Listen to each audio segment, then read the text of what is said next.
అంతరాయతి విరూపశాంతయే శాంత పావనమచింత్య వైభవం తం నరం వపుషి కుంజరం ముఖే మన్మహే కిమపి తుందిలం మహః వసుదేవసుతం దేవం కంసచానూరమర్దనం దేవకీ పరమానందం కృష్ణౌ వందే జగద్గురుం. జననీ జన్మభూమిశ్చ స్వర్గాదపి గరీయసి. మాతృదేవో భవ. భగవద్బంధువులకు, ఆత్మస్వరూపులకు, సత్యాన్వేషులకు స్వాగతం, సుస్వాగతం. జ్ఞానం తెలుసుకోవడం ఎంత అవసరమో, తెలిసినటువంటి జ్ఞానము సరైనది అని చెప్పి పోల్చుకోవడము అంతే అవసరమైనటువంటిది. ఎందుకంటే సత్యము, అసత్యము జీవితంలో మనకు దొరికేవి రెండు. సత్యముని అసత్యంగా చూపించడానికి ప్రపంచంలో ఎన్నో శక్తులు పనిచేస్తూ ఉంటాయి. సత్యాన్ని అసత్యంగా అర్థం చేసుకునే వాళ్ళు కొంతమంది అయితే, తాము అర్థం చేసుకున్నటువంటి అసత్యాన్ని మరింత మందికి తెలియజేసేవారు ఎంతో మంది. దానివల్ల సత్యం అనేది తెలియకపోవడం వల్ల అసత్యమే సత్యంగా భాసిల్లుతోంది, వెలుగుతోంది. అంటే సత్యం బదులుగా ప్రపంచమంతా కూడా అసత్యమే వెలుగుతోంది. ఎవరో చెప్తారు, ఈ పారాయణం చదివామంటే నీ జీవితం కాదు, నీ 7 జన్మలు బాగుపడతాయి అని చెప్పేసి వీళ్ళు చేస్తారు. చేశాక బాగుపడదు, మళ్ళీ ఏదో అవుతుంది. ఏమిటో అమ్మవారు కోరిక తీర్చలేదు అంటారు. మళ్ళీ తర్వాత 2వ రోజు నాడు ఏమవుతుంది, ఏదో కోరిక తీరుతుంది. తిరగని అమ్మయ్య అమ్మవారు నా ఒక్కదానికే విన్నారు అనుకుంటారు. మళ్ళీ తర్వాత ఏదో కొత్త కోరిక వస్తుంది, మళ్ళీ చదవాలి, మళ్ళీ చెయ్యాలి. ఏమిటో అది కోరికలు తీరుతున్నాయో తెలియదు, తీరట్లేదో తెలియదు. దేవుడు కోరికలు తీరుస్తున్నాడో తెలియదు, తీరడం లేదో తెలియదు. అందుకే ఏం చేస్తాము, ఎవరైనా మళ్ళీ పెద్ద ప్రవచనకర్తలు మనకు చెప్తే బాగుండు, ఎక్కడైనా వెళ్ళి అక్కడికి వెళ్దాం, కొత్త టెంపుల్కి వెళ్ళి చూద్దాం. సో మనకు తెలిసిన టెంపుల్స్ వదిలేసి కొత్త టెంపుల్కి వెళ్ళాలని చెప్పి ప్రయత్నం చేస్తాం. అలా జీవితం అంతా కూడా కోరికలు తీర్చుకోవడం కోసము అన్వేషణ జరుపుతూ ఉంటాము. లౌకిక జీవితం. ఇప్పుడు వీరి లోపల ఎవరు కూడా పారలౌకిక జీవితం గురించి ఆలోచించేవారు లేరు. మోక్ష సాధన అనగానే అది ముసలి వాళ్ళకు పని, అన్ని వదిలేసి వెళ్ళిపోవడము, ఇంతే. వాళ్ళకి ఏమీ అర్థం కాదు. వాళ్ళకి పారలౌకిక జీవనము అంటే ఆనందంగా ఉండడము అనే విషయం వాళ్ళకి ఎప్పటికీ అర్థం కాదు. వాళ్ళు అర్థం చేసుకునే విషయం వల్ల ఏంటంటే లౌకిక జీవనము మాత్రమే జీవితము. ఈ లౌకిక జీవితంలో మనకు రెగ్యులర్ గా దొరికేటటువంటి ఆనందాలు ఏవైతే ఉన్నాయో అవే నిజమైన ఆనందాలు. అంతేగాని ఇంకా ఈ ఆనందం తప్ప మరే ఆనందము లేదు. ఒక సినిమా లోపల సుత్తివేలు చెప్తూ ఉంటాడన్నమాట, సముద్రం ఎక్కడా లేదు ప్రపంచంలో, ఉన్నది ఒకటే సముద్రం, 7 సముద్రాలు అంటారు, ఉండవు. ఇగో మా విజయవాడలో వైజాగ్ లో ఉన్నటువంటి ఒకే సముద్రమే సముద్రము అని చెప్పి, తర్వాత నిప్పు కాలుతుంది, వాడు చూసుకుంటాడు, చేతి మీదకి నిప్పు తగలగానే ఆ నిప్పు కాలుతుంది, ఈ రోజు నేను కొత్త విషయం కనిపెట్టాను అని ఇలా అనుకుంటూ ఉంటాడు అనమాట. అలా అనుకున్న వాడికి కొంతమంది ఫాలోవర్స్ కూడా ఉంటారు. దురదృష్టం ఏంటంటే కొంతమంది ఫాలోవర్స్ కూడా ఉంటారు. ఇప్పుడు మరి ఎలాగా ఇటువంటి సమస్యలు ప్రపంచం అంతా కూడా ఎక్కడ చూసినా కూడా అసత్యం, తెలిసినటువంటి అసత్యము, వీటి ద్వారా తీరనటువంటి కోరికలు. అసత్యము కోరికలు, అసత్యము కోరికలు. ఇందులోకి వయసు చాలా చిన్నది, నిన్న మొన్నే పుట్టినట్టుగా అనిపిస్తూ ఉంటుంది. అప్పుడే జీవితంలో పెద్దవాళ్ళం అయిపోతాం. శరీరంలో శక్తి తగ్గిపోతూ ఉంటుంది, సమాజంలో విలువ తగ్గిపోతూ ఉంటుంది. అయినప్పటికీ కూడా ఆ సత్యాన్ని మనం గుర్తించలేం. కొంతమంది పెద్ద పెద్ద స్టార్స్, ఉదాహరణకి మీకు రాజేష్ ఖన్నా తెలిసే ఉంటాడు హిందీ లోపల. ఆయన 1970s లో ఇక ఆయన సూపర్ స్టార్. అమితాబ్ బచ్చన్ వచ్చే వరకు కూడా ఆయన వరుసగా 18-20 హిట్లు ఇచ్చాడు వరుసగా. ఇంకా బహుశా ఆ రికార్డు మన ఇండియాలోనే ఎవరికి లేదు. మన రామారావు గారివి కూడా మధ్యలో ఫెయిల్ అయిన సినిమాలు ఉన్నాయి, కానీ రాజేష్ ఖన్నా గారివి ఫెయిల్ అయినవి లేవన్నమాట. అన్ని రకం. నా వాయిస్ వినిపించట్లేదా కృష్ణవేణి గారు? హలో, వినిపిస్తుందండి. మాకు వాయిస్ వినిపించట్లేదు సార్. బాగుందండి. హలో హలో బాగుంది హలో, మాకైతే వస్తుంది సార్. మాకు నాకు క్లియర్ గా ఉంది. కృష్ణవేణి గారు డౌన్ యారో పెట్టారు. ఇప్పుడు వినిపిస్తుంది సార్. ఇందాక నాకు వినిపించలేదు ఎందుకు, ఇప్పుడు మళ్ళీ వినిపించింది. సరే, ఇప్పుడు నేను ఎక్కడున్నానో మర్చిపోయాను. సరే, మొత్తం మీద ఏమైందంటే ఆ సినిమా విధంగా సత్యాన్ని ఆయన రాజేష్ గుర్తించలేరు ఖన్నా. సత్యాన్ని గుర్తించలేరు అక్కడ వరకు వినిపించింది సార్ నాకు. సో రాజేష్ ఖన్నా ఎవరైతే ఉన్నారో ఆయన పెద్ద యాక్టర్. 1970s లో ఆయన తీసిన సినిమాలన్నీ hit, super super duper hit. ఒక సినిమానా, 2 సినిమాల, ఏ సినిమా తీస్తే ఆ సినిమా హిట్. అత్యద్భుతమైనటువంటి పాటలు. కిషోర్ కుమార్ ముఖ్యంగా రాజేష్ ఖన్నాతో కలవడం వల్ల అద్భుతమైనటువంటి పాటలు. చాలా సూపర్ హిట్ అయ్యాడు. ఆ తర్వాత అమితాబ్ బచ్చన్ రావడమే సూపర్ స్టార్ గా వచ్చేసాడు. అమితాబ్ బచ్చన్ వచ్చాడైతే ఇక రాజేష్ ఖన్నావి మెల్లమెల్లగా తగ్గిపోయాయి, సినిమాలు తగ్గిపోయాయి, అవకాశాలు తగ్గిపోయాయి. అయితే రాజేష్ ఖన్నా మాత్రము ఇది అయిపోయిన 20 ఏళ్ల వరకు, 25 ఏళ్ల వరకు తను బతుకున్నన్ని రోజులన్నీ వరకు కూడాను రాజేష్ ఖన్నా తనను తాను సూపర్ స్టార్ అనుకునేవాడు. తను ఒప్పుకోలేకపోయేవాడు. తను ఎంతసేపు కూడా తను సూపర్ స్టార్ ని కాదు అనే విషయాన్ని ఒప్పుకోలేకపోయాడు. ఎందుకోసం అంటే ఇంకా జనాల లోపల గుర్తింపు రావాలి, అందరిలోకి నేను వెళ్ళాలి అనేటటువంటి భావన ఉంటూ ఉంటుంది. కాకపోతే ఏమవుతుందంటే కొత్త నీరు వస్తుంది, పాత నీరుని తోసేస్తూ ఉంటుంది అన్న సంగతి చాలా మంది గుర్తించరు. అది గుర్తిస్తూ వయసుకు తగ్గట్టుగా దర్జాగా హుందాగా ఎదగడం కోసం మనకు కొంత పరిణతి అవసరం అవుతుంది. అయితే ఒకటేమో ఇక్కడ జీవితంలో కావలసినటువంటి పరిణతి, రెండవది ఏంటి అంటే మనసుకి ఎదగాల్సినటువంటి స్థాయిలో ఎదుగుతూ మోక్ష మార్గంలోకి వెళ్ళడం. అయితే మనం నేర్చుకుంటున్నటువంటి యక్ష ప్రశ్నల్లో మోక్ష మార్గంకు సంబంధించినటువంటి విషయాలు తక్కువే అయినప్పటికీ కూడా ఒక వ్యక్తి యొక్క పరిణతికి కావలసినటువంటివి అనేక విషయాలు ఉన్నాయి. ఒక వ్యక్తి ముందుగా ధార్మికుడై జీవించాలి. జీవించడం అంటే ఏదో రకంగా 30 ఏళ్ళు 40 ఏళ్ళు గడపడం కాదు. ఎవరైనా గడపగలుగుతారు ఆ జీవితాన్ని. ఏమి చేయకపోయినా కూడా జీవితము గడిచిపోతుంది. కానీ ఆ జీవితంలో పరిణతిని పెంచుకుని గడపడం అనేటటువంటిది చాలా ముఖ్యము. పరిణతిని సాధించడము అనేటటువంటిది చాలా చాలా చాలా చాలా ముఖ్యమైనటువంటి విషయం. ఆ పరిణతిని సాధించినప్పుడు ఏమవుతుంది అంటే ఇక్కడ జీవితంలో మనం చేసేటటువంటి కర్మలన్నీ చక్కగా చేస్తాము. తర్వాత పరలౌకికంలో ఏదైతే మనకు ఆధ్యాత్మిక విషయాలలో ఎదగాలో అక్కడ కూడా ఎదుగుతాము. చాలా మందికి ఆధ్యాత్మిక విషయాలు అంటే అదొక సరదా. తిరుపతికి వెళ్ళడము అంటే అదొక పండుగ అంతే. అది ఊరికే అలా వెళ్ళాలి, రావాలి అందరితో పాటు మనము. అంటే సరదాగా మంచిగా వెళ్ళాము. ఏం చేసాము అంటే అక్కడ ఏదో పారాయణం చేసాము. అనిపించింది పారాయణం, అనిపించింది. చాలా బాగుంది. జరిగి ఏం జరగాలి అంటే బాగా అంటే ఏం జరగాలి పారాయణంలో? అంటే ఏం జరగకుండా ఉంటే పారాయణం జరగలేదని. ఇప్పుడు పారాయణంలో వాట్ గోస్ రాంగ్? నథింగ్. వెళ్తావు, కూర్చుంటావు, 10 మంది చదువుతుంటారు బండ గొంతులు వేసుకొని, ఇంకో 10 మంది మామూలు గొంతులు వేసుకొని చదువుతారు, ఇంకొక 10 మంది అసలు చదవనే చదవరు. దేవుడికి ఎంత విసుగొస్తుందో ఒక్కసారి ఊహించండి. నిజంగా మన అదృష్టం బాగుండి దేవుడు మనకు కలికాలంలో కనిపించట్లేదు గాని కనిపిస్తే ఎన్ని దెబ్బలు కొట్టేవాడు తెలుసా. కాబట్టి ఆధ్యాత్మికంగా ఎదగకుండా ఒక సినిమా చూస్తున్నాం, ఆ సినిమాలో వాళ్ళు మాట్లాడుకుంటూ ఉంటారు, ఆ మాటలు వినకుండా ఊరికే బొమ్మలు చూస్తూ కూర్చున్నాం. సినిమా అర్థమవుతుందా? సినిమా అర్థమవునప్పుడు సినిమాలో ఉన్న ఎమోషన్స్ మనకు అర్థమవుతాయా? సినిమాలో ఉన్న ఎమోషన్స్ మనకు అర్థమయ్యేటటువంటి అవకాశం లేదు. మాటలు అర్థం కావు కాబట్టి, ఆ మాటలను వినము కాబట్టి. ఆ మాటల వెనక అర్థము, భావము ఇవన్నీ గుర్తించాలి. వాడు శంకరాభరణం సినిమా లోపల బ్రో చే వా రెవరురా నిన్ను వినా తత రఘువర తత నన్ను బ్రో చే వా రెవరురా. చిన్నప్పుడు నాకు నిజం చెప్పాలంటే ఒరిజినల్ సాంగ్ అంటే ఈ సాంగే నచ్చింది, అది వేరే సంగతి. కాకపోతే ఆ పాటది అర్థమే ఉంది. అర్థం తెలియకుండా పాటలను అలా ముక్కలు చేసి అప్పుడే శంకరాచార్య వచ్చి ఏమంటాడు, దాసు ఒక్కొక్క అనుభూతికి ఒక్కొక్క నిర్దిష్టమైనటువంటి శృతి ఉంది, రాగం ఉంది, స్వరం ఉంది. కరెక్ట్. ఒక్కొక్క అనుభూతికి, ప్రతి అనుభూతికి ఒక శృతి ఉంది అని అప్పుడు ఆయన చెప్తాడు. నిద్రలో లేచినటువంటి బాలుడు ఎలా ఉంటాడు, దెబ్బ తగిలినటువంటి లేచినటువంటి బాలుడు అమ్మ అని ఎలా అంటాడు, ప్రతి ఉదాహరణ ఇచ్చి అర్థం చేయించగలుగుతాడు. ఆ పాట లోపల ఒక మహాకవి యొక్క గుండె ఉంది, ఆర్ద్రత ఉంది.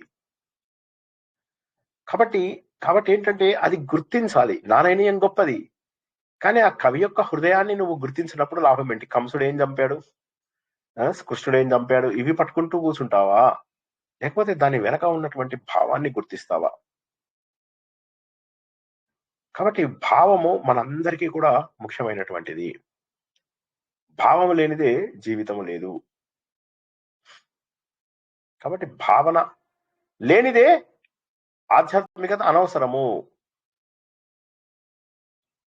చాలా మంది ప్రవచనాలు వింటూ పారాయణాలు చేసేసుకుంటూ దబదబా వాళ్ళ ఇల్లు పనులన్నీ చేసేసుకుంటూ ఉంటారు. అటు శ్రద్ధ ఇటు శ్రద్ధ ఉండదు. కొంతమంది మొబైల్స్ చూసుకుంటూ ఉంటారు. పొద్దుటి నుంచి ఇప్పటి వరకు చూడండి మెసేజ్లు అన్ని కూడా క్లియర్ చేసేసుకుంటూ ఉంటారు. సో దీనివల్ల ఏమైపోతుంది, ఆధ్యాత్మికత అనేటటువంటిది మన ఏకాగ్రతకు ప్రతిబింబం. ఏకాగ్రత ఆధ్యాత్మికత ఈ రెండు ఎక్కువ దూరంలో లేవు. ఏకాగ్రత ఉన్నవాడు ఆధ్యాత్మిక మార్గంలో ఉన్నట్టే లెక్క. కాబట్టి ఆ ఏకాగ్రత ఉన్నప్పుడు మాత్రమే మనము కవి చెప్పిన విషయాలని గుర్తించగలుగుతాము. ఆ విధంగా మహోన్నతమైనటువంటి మహాభారతం పంచమ వేదం 1,00,000 శ్లోకాల గ్రంథం, అనేక గొప్ప విషయాలను తెలుసుకున్నాం. అందులోపల అన్నిటికంటే గొప్పదైనటువంటిది అరణ్య పర్వం, శాంతి అనుశాసనిక పర్వం. ఇవి 3 పర్వాలు చాలా గొప్పవి. అరణ్య పర్వం చాలా పెద్దది అండ్ అందులోపల ఉన్నటువంటి విషయాలు ఇక ప్రపంచంలో ఎక్కడా లేవు. ఒక్క అరణ్య పర్వం చదివితే వేదాలు చదివిన దాంతో సమానం. రకరకాల యాత్రలు, కర్మకాండలు, దోష నివారణ కోసం చేయవలసినటువంటి పనులు, ధర్మ సూక్ష్మాలు, మహానుభావులైనటువంటి బ్రాహ్మణులందరూ అక్కడికి వచ్చి వారందరి దగ్గర ధర్మరాజు నేర్చుకోవడము.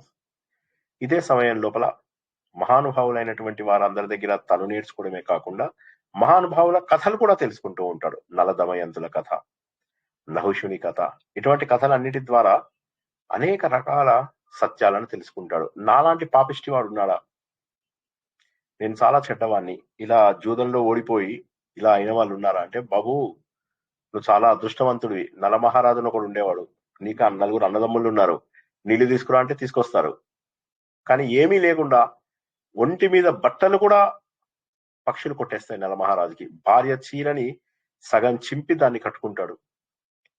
ఒంటి మీద బట్టలతో సహా శని తీసుకెళ్లిపోయాడు. అటువంటి కష్టాల నుంచి కూడా ఒక వ్యక్తి అభివృద్ధి చెందగలుగుతాడయ్యా అని చెప్పి నలమహారాజు కథ చెప్పడం. ఈ విధంగా ఒక మనిషి కృంగిపోకుండా ఉండాలి. సాధన చేసేటప్పుడు అనేక అడ్డంకులు వస్తూ ఉంటాయి. వాటన్నిటికీ ఎంతో వస్తారు. ఇంటికి చుట్టాలు వస్తారు, వాళ్ళతో కబులు చెప్పాలనిపిస్తుంది. సార్ క్లాస్ ఎందుకులే మనకు అనిపించడం సహజం. ఎందుకంటే వింటాం, తర్వాత రికార్డింగ్ పంపిస్తాడు కదా, ఇక పంపించే అవకాశం లేదు కొన్నాళ్ళకి. చూడండి, భగవంతుడి నిర్ణయం కనుక కరెక్ట్ ఉంటే ఇక కొన్ని రోజులకు అది కూడా ఉండదు. సో కాబట్టి ఇటువంటి వాళ్ళు కూడా కొంతమంది ఉంటారు. సో ఏదో రకంగా పనులు పడ్డాయని అబద్ధం అంటే, అన్ని పనులు లేకపోతే ఇది కాదు, మిగతా పనులు మానుకుని ప్రవచనాలకు రావాలి. ఎన్ని పనులున్నా ఇప్పుడు నేనేం చేస్తాను, సాయంత్రం 8:30, 9 వచ్చి ప్రవచనం ముందు ఎలా అయితే కూర్చుంటానో అదే విధంగా మీరంతా కూడా మీ పనులన్నీ మానుకుని ఇక్కడికి రావాలి. కానీ పనులు లేనప్పుడు వినేది ఆధ్యాత్మికత కాదు. ఇదే విషయాన్ని మనం యక్ష ప్రశ్నలో నేర్చుకుంటూ ఒక వ్యక్తికి సాధన ఎంత అవసరము, ఈ లౌకిక జీవితంలో ఎలా బతకాలి, పారలౌకిక జీవితానికి చేరుకోవాలి అంటే ముందుగా కావలసినటువంటి కర్మకాండలని మనము పూర్తి చేసుకుని సంసిద్ధులము కావాలి. అటువంటి కర్మకాండలని అత్యద్భుతంగా చేసుకునేటటువంటి పద్ధతి, ఎవరితో ఎలా మెలకువగా ఎలా మనము ఉండాలి, ఎవరి దగ్గర అనుకువగా ఉండాలి, ఎవరిని ఎదిరించాలి, ప్రతి విషయము కూడా మనకు తెలియజేసేవే యక్ష ప్రశ్నలు. నిత్య జీవితంలో మనకు తప్పక ఉపయోగపడేటటువంటివి యక్ష ప్రశ్నలు. ఇది ప్రతి గృహస్థు తెలుసుకోవలసినటువంటి ధర్మాలు యక్ష ప్రశ్నలు. అది ఇప్పటి వరకు చాలా అద్భుతంగా మోర్ దాన్ 60% నేర్చుకున్నాము. దీనికి ఇప్పుడు 2వ క్విజ్. ఇది మనకు ఆల్రెడీ ఒక క్విజ్ పూర్తి చేసుకున్నాము, ఇప్పుడు ఇది 2వ క్విజ్. ఈ రోజు నాడు మనము ఎప్పట్లాగే 4 టీమ్స్ ని మనం పెట్టాము. ఒకసారి స్కోర్ కార్డుని బయటికి తీస్తాను, వెయిట్ చేయండి.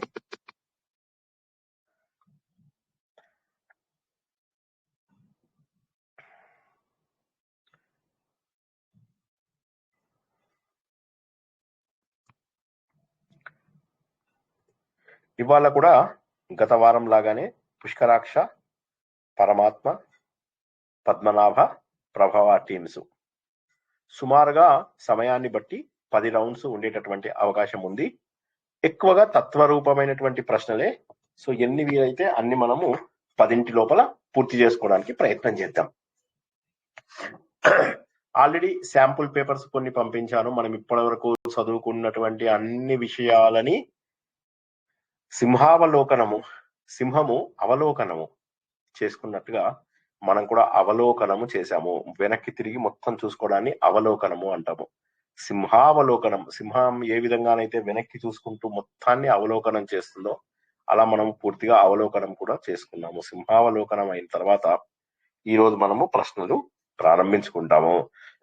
వీలైనంత వరకు కనీసం 3-4 సెంటెన్సులు చెప్పడానికి ప్రయత్నం చేయండి, మీకు ఎక్కడ వీలైతే అక్కడ. మొదటి ప్రశ్న ఎప్పట్లాగానే మనం ఎవరికి వేస్తామంటే పుష్కరాక్ష టీంకి, తర్వాత పరమాత్మ టీము, తర్వాత పద్మనాభ టీము, ప్రభవ టీము. 8 నుంచి 10 రౌండ్లు ఉండేటటువంటి అవకాశం ఉంది. ఎక్కువ ప్రశ్నలు తాత్వికంగానే ఉంటాయి. ఇప్పుడు ఎవరికైనా ప్రశ్నలు ఉంటే ఒక్కసారి అడగండి, మనం ప్రారంభించేసుకుందాం.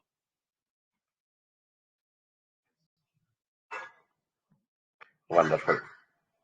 యక్ష ప్రశ్నలు క్విజ్ రౌండ్ 1. మొట్టమొదట టీం 1 అయినటువంటి పుష్కరాక్షకి తత్వరూపం లోపల చెప్పాలి.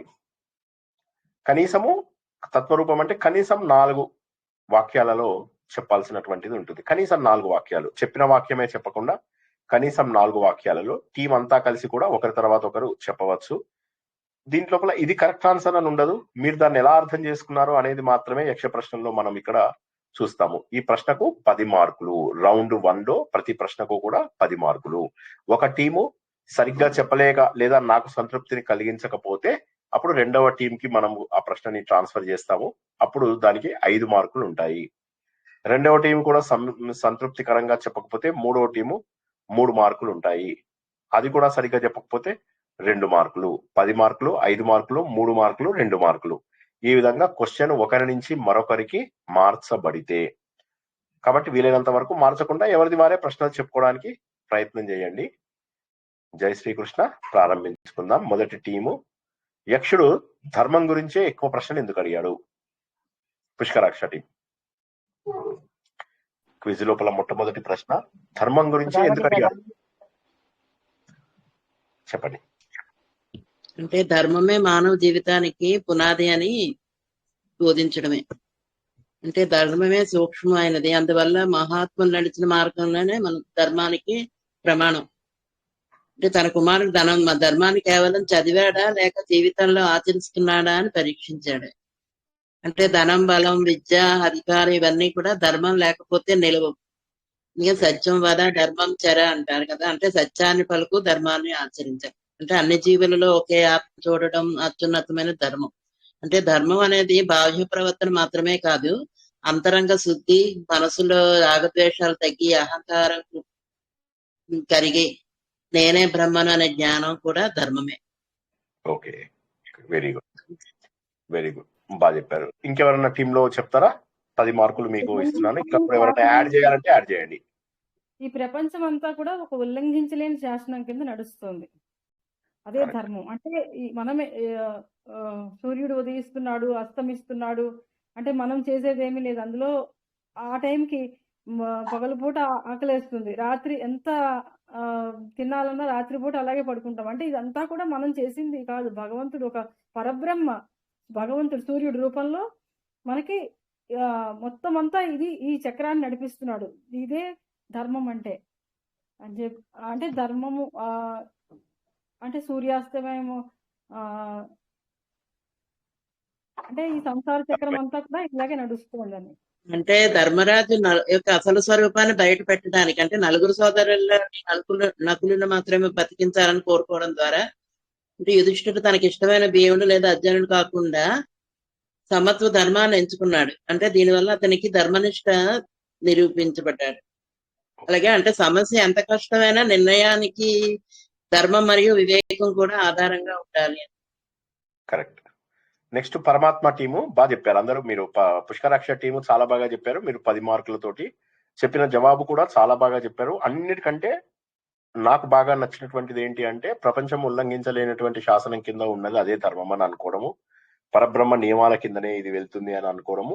మూడవది ఏంటంటే ఇతను ధర్మం ఊరికే నోటికి మాటలా లేకపోతే నిజంగా ఆచరించి చెప్తున్నాడా అనేటటువంటి మీ జవాబులలో ముఖ్యమైనటువంటి 3 విషయాలని నేను ఇష్టపడడం జరిగింది. బాగా చెప్పారు. జై శ్రీకృష్ణ. ఇంకొకటి కూడా చెప్పచ్చు మీరు, ధరతి ఇది ధర్మ. నేను చెప్పొచ్చా సార్? ఒకటి అది.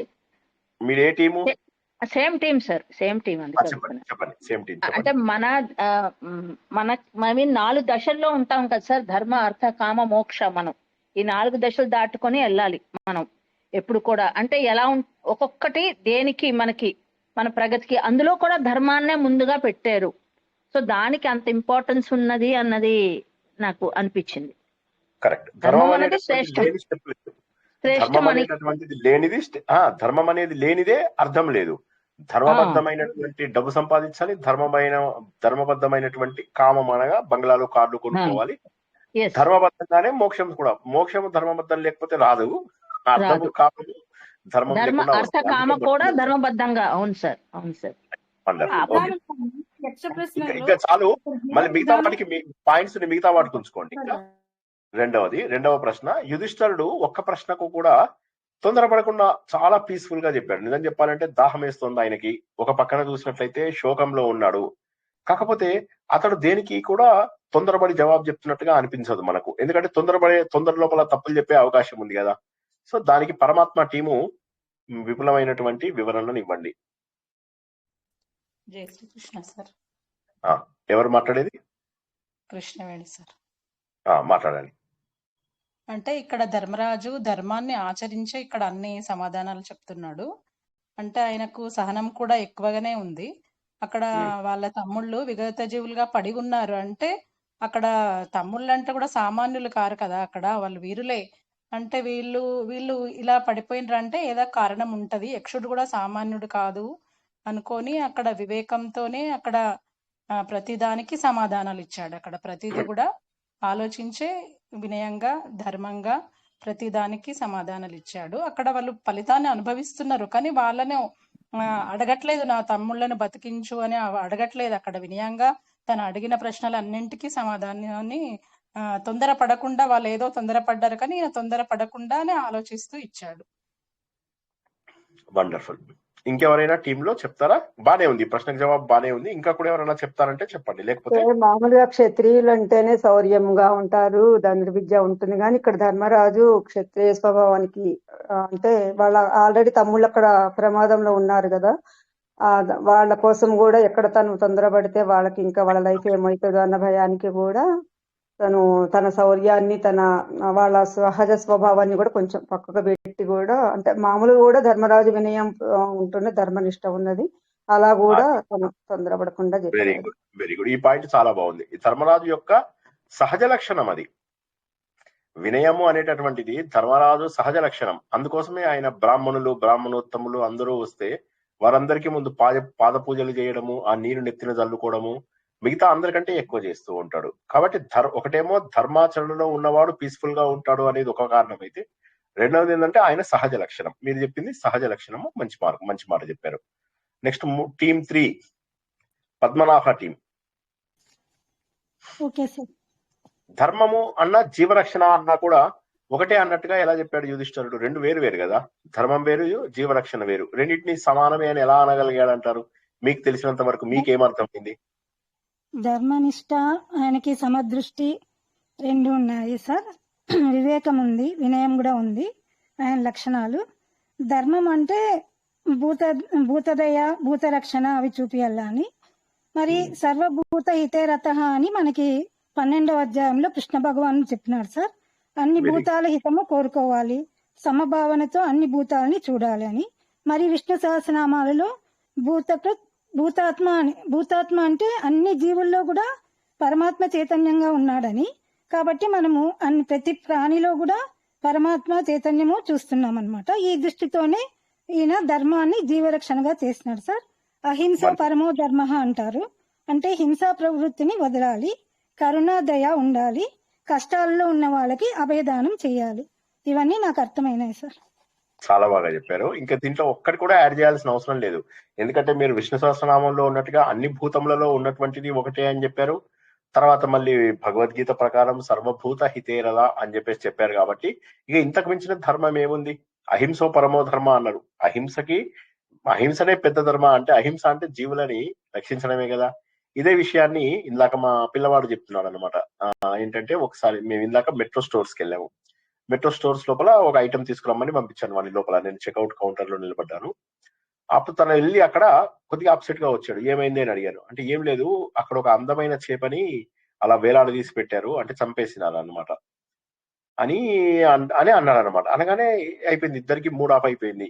అయ్యో ఎలా తింటారు పాపం, ఎంతో అందంగా ఉన్నటువంటి చేపని చంపేసి ఇప్పుడు దాన్ని శవంగా చేసి దాన్ని ఇంట్లో కూర్చోబెట్టుకుని శాంతి గురించి మాట్లాడితే ఎక్కడి నుంచి వస్తుంది శాంతి, ఎక్కడి నుంచి వస్తుంది? కాబట్టి జీవరక్షణ అనేటటువంటిది చాలా ముఖ్యము, జీవరక్షణ అనేటటువంటిది చాలా ముఖ్యము అనేది మంచి పాయింట్ చెప్పారు. టీమ్ 4 ప్రభావ టీము. ఈ ప్రభావ టీం వాళ్ళు కొద్దిగా ఆలోచించి చెప్పండి. సూర్యుడు ఎవరైతే ఉన్నాడో సూర్యుడికి సత్యమే ఆధారము, సత్యానికి సూర్యుడే ఆధారము, సూర్యుడికి సత్యం ఆధారం. అంటే ఏంటి అసలు దాని మీనింగ్ ఏంటి? దాన్ని కొద్దిగా వివరంగా తత్వరూపం లోపల చెప్పడానికి ప్రయత్నం చేయండి. ఇది మనకు ఫస్ట్ యక్ష ప్రశ్నలో నేర్చుకున్న మొట్టమొదటిదే కాబట్టి చాలా సులభంగా చెప్పగలుగుతారు. చెప్పండి. సత్యాన్ని రమణ గారు చెప్తారా? ఆధారంగా ఎందుకు చెప్పారంటే అండి, సత్యం అంటే శాశ్వతమైనటువంటిది. అది అది మొత్తము విశ్వానికి ఆధారభూతమైనటువంటిది. మూలము సత్యమేనండి, మూలమైనటువంటిది. ఏదంటే వేరు గట్టిగా ఉంటేనే మనకి చెట్టు వృక్షం ఎలా ఉంటుందో మనకి సత్యమే మూలము, సత్యమే ఆధారము. సత్యము సూర్యునికే కాదు, మనలో సూర్యోదయం అంటే మనలో ఉన్న జ్ఞాన ప్రకాశానికి, జీవశక్తికి, వెలుతురికి, జీవక్రియకి అన్నిటికీ ఆధారము ఆ సత్యమే. ఆ సత్యము వేరే ఏమి కాదు, సత్యమే ధర్మము, ధర్మమే సత్యము, అదే పరబ్రహ్మ చైతన్యము. ఈ ధర్మము ఇంకొకటి చెప్పారు సార్ మీరు, ధర్మము ఎప్పుడైతే నశిస్తుందో అప్పుడు సూర్య అస్తమయము పూర్తిగా జరుగుతుందన్నమాట. అంటే సూర్యుడు పూర్తిగా అస్తమించిన వాడు అయిపోతాడు.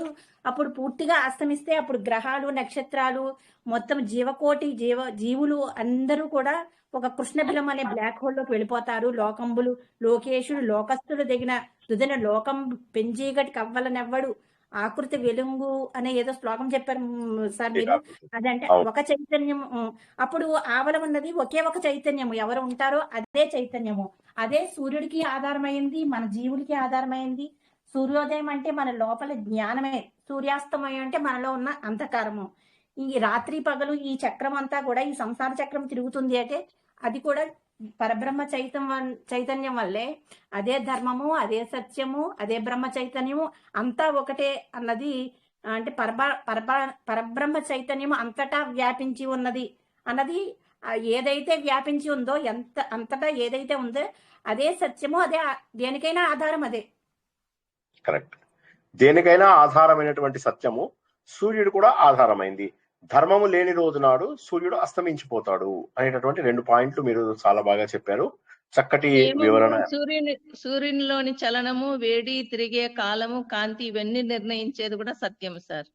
సత్యమే. అందువల్ల సూర్యుడు మనకి ప్రత్యక్ష దైవము. సూర్యుడు మనకు ప్రత్యక్ష దైవం. అందువల్ల వండర్ఫుల్. ఇదే మనం ఆదిత్య హృదయంలో కూడా చాలా సార్లు ఇప్పుడు మీరు చెప్పిన పాయింట్లన్నీ కూడా ఆదిత్య హృదయంలో కూడా మనం చాలా డీటెయిల్ గా తెలుసుకున్నాం.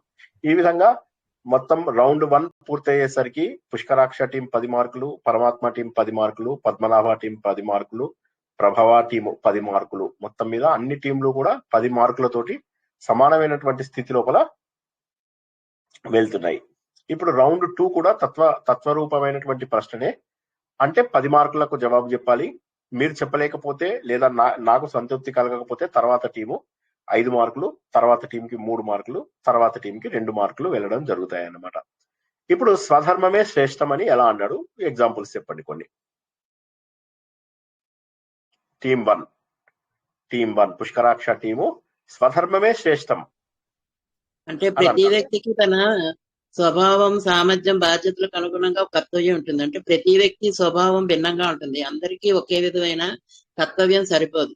తన స్వభావానికి అనుగుణంగా జీవిస్తే అంతరంగ శాంతి ఉంటుంది. ఇతరులను అనుకరించడం వల్ల అసంతృప్తి, భయం, అయోమయం కలగవచ్చు. స్వధర్మం చిత్తశుద్ధిని ఇస్తుంది. అంటే ఫలాపేక్ష లేకుండా తన కర్తవ్యాన్ని చేయడం వల్ల మనస్సు పవిత్రం అవుతుంది. ఆ పవిత్రత జ్ఞానానికి, చివరికి మోక్షానికి దారితీస్తుంది. భగవద్గీతలో చెప్పినట్టుగా శ్రేయాన్ స్వధర్మం విఘ్న పరధర్మ స్వనిష్ఠితాత్. పరధర్మం భయానికి దారితీస్తుంది. లోపాలున్నా తన స్వధర్మాన్ని ఆచరించడం ఇతరుల ధర్మాన్ని చేయడం కంటే శ్రేష్టమైనది. అంటే ప్రతి వ్యక్తి తనకు అప్పగించిన కర్తవ్యాన్ని నిజాయితీగా, నిష్కామంగా, ఈశ్వరార్పణ బుద్ధితో నిర్వర్తించాలి. అంటే విద్యార్థి అయితే శ్రద్ధగా చదవడం స్వధర్మం, తల్లిదండ్రి అయితే పిల్లలను బాధ్యతగా పెంచడం, ఉద్యోగి అయితే నిజాయితీగా పనిచేయడం, పౌరుడిగా సమాజం పట్ల బాధ్యతగా ఉండడం, ఇవన్నీ కూడా స్వధర్మం కింద ఉంచుతాయి. వండర్ఫుల్. చాలా చాలా బాగా చెప్పారు. ఇంకా దానికి ఏమీ యాడ్ చేయాల్సిన అవసరం లేకుండా చెప్పారు. మీరు చెప్పిన సార్ ప్రతిదీ స్వధర్మం కూడా గురించి కరెక్ట్. ఇంకోటి దానికి చెప్పచ్చు సార్.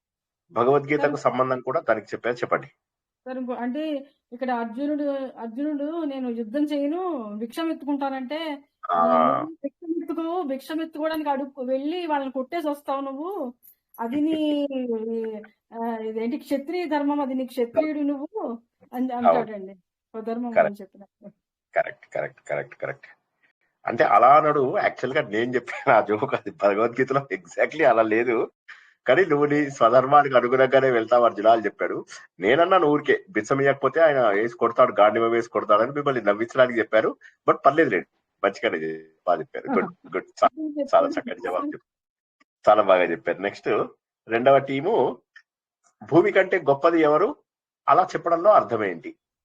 టీమ్ 2 అంటే ఏ టీము? పరమాత్మ టీము. చెప్పండి. 10 భూమి మార్కుల కంటే ప్రశ్న. భూమి కంటే తల్లి గొప్పది అంటే తల్లి త్యాగమూర్తి సార్. అంటే ఓకే, తల్లిగా మారేటప్పటికే ఆమెలో మార్పు వచ్చేస్తుంది. అన్నిటినీ త్యాగం చేయటం బిడ్డల కోసం. అలా ఈశ్వరుడు ప్రతి మనిషిలో ఉండలేక తల్లిని ప్రసాదిస్తాడు అందరికీ. కరెక్ట్. మాతృదేవోభవ అని మనం గొప్పగా చెప్పుకుంటాం కదా సార్. కరెక్ట్. తల్లి జీవితం, ప్రేమ, సంస్కారాన్ని ప్రథమ గురువు పిల్లలకి. Very good. ప్రథమ తల్లి గురువు. త్యాగం అపారం. కరెక్ట్. త్యాగమూర్తి తల్లి. సహనం, నిస్వార్థ ప్రేమ ప్రథమ గురువు బిడ్డలకి. Very good. ప్రత్యక్షంగా చేసేది మనకి తల్లి కదా సార్. భూమి మనకి పరోక్షంగా చేస్తుంది, తల్లి మనకి ప్రత్యక్షంగా చేస్తుంది.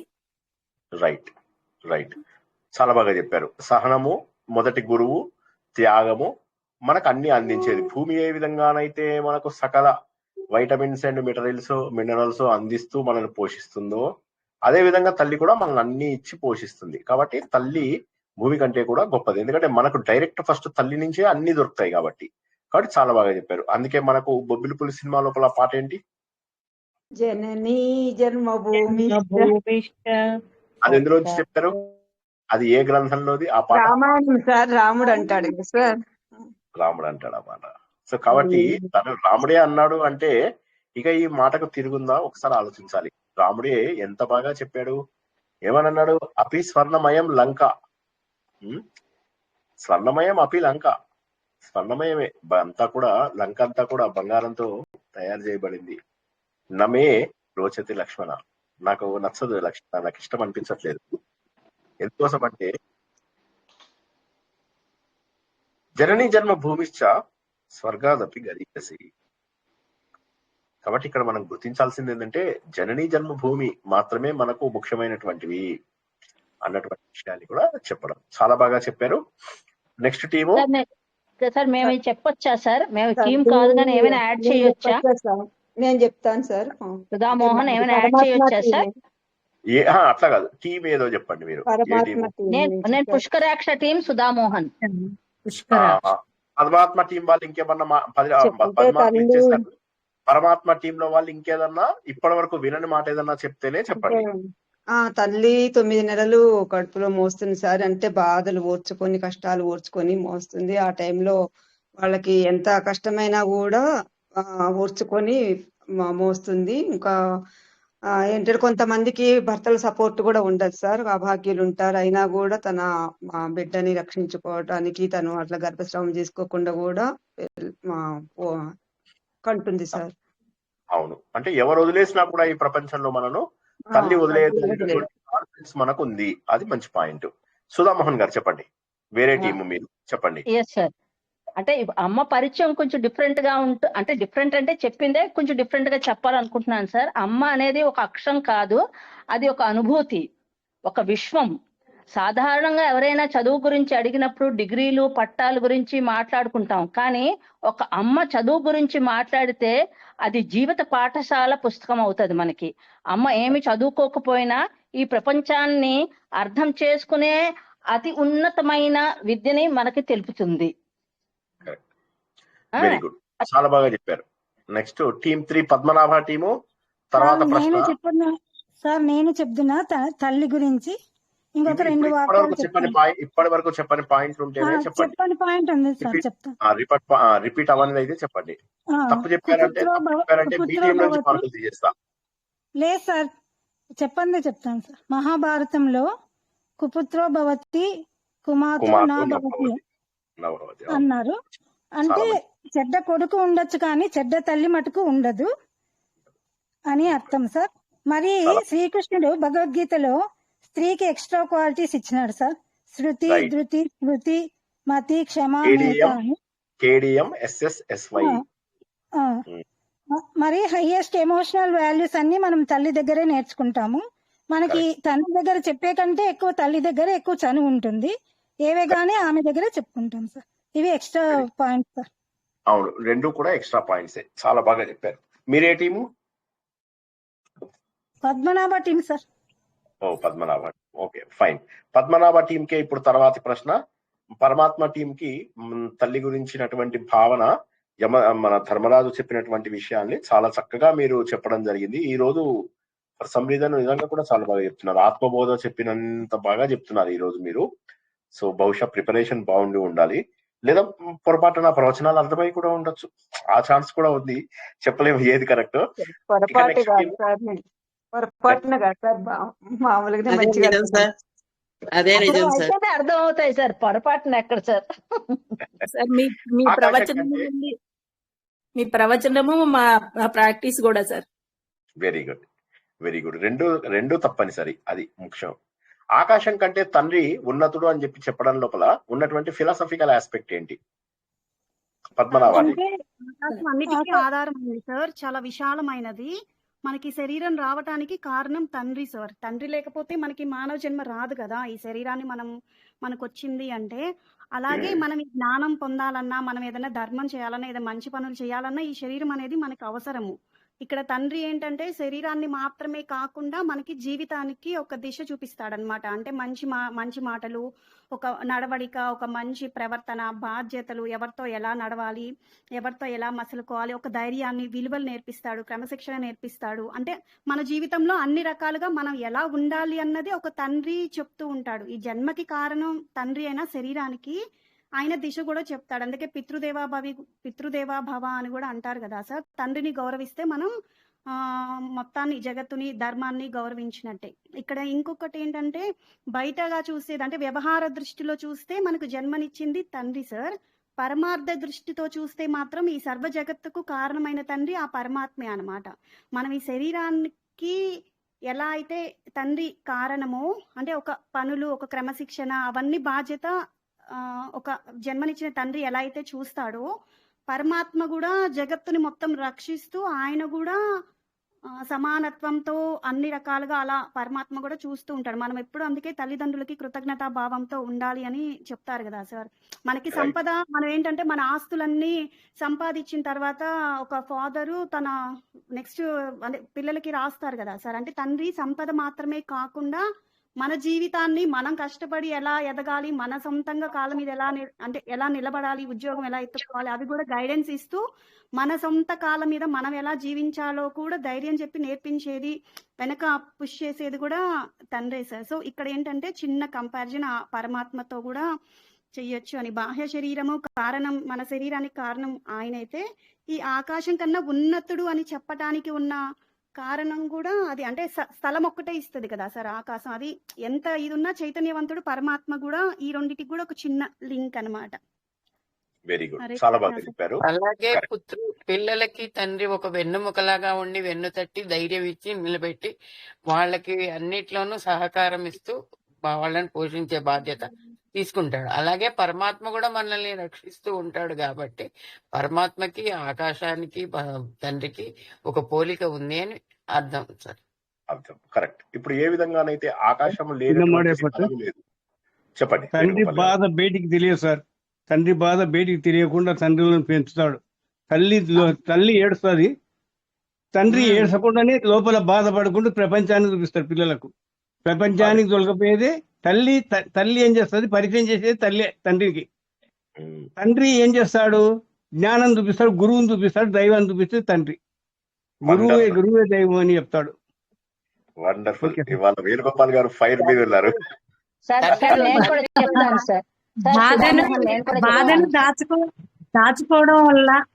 బాధను దాచుకునే కారణం కూడా ఏంటంటే, ధైర్యం నేర్పించాల్సిన తండ్రి బాధపడితే పిరికితనం బయటికి తెలియకూడదు.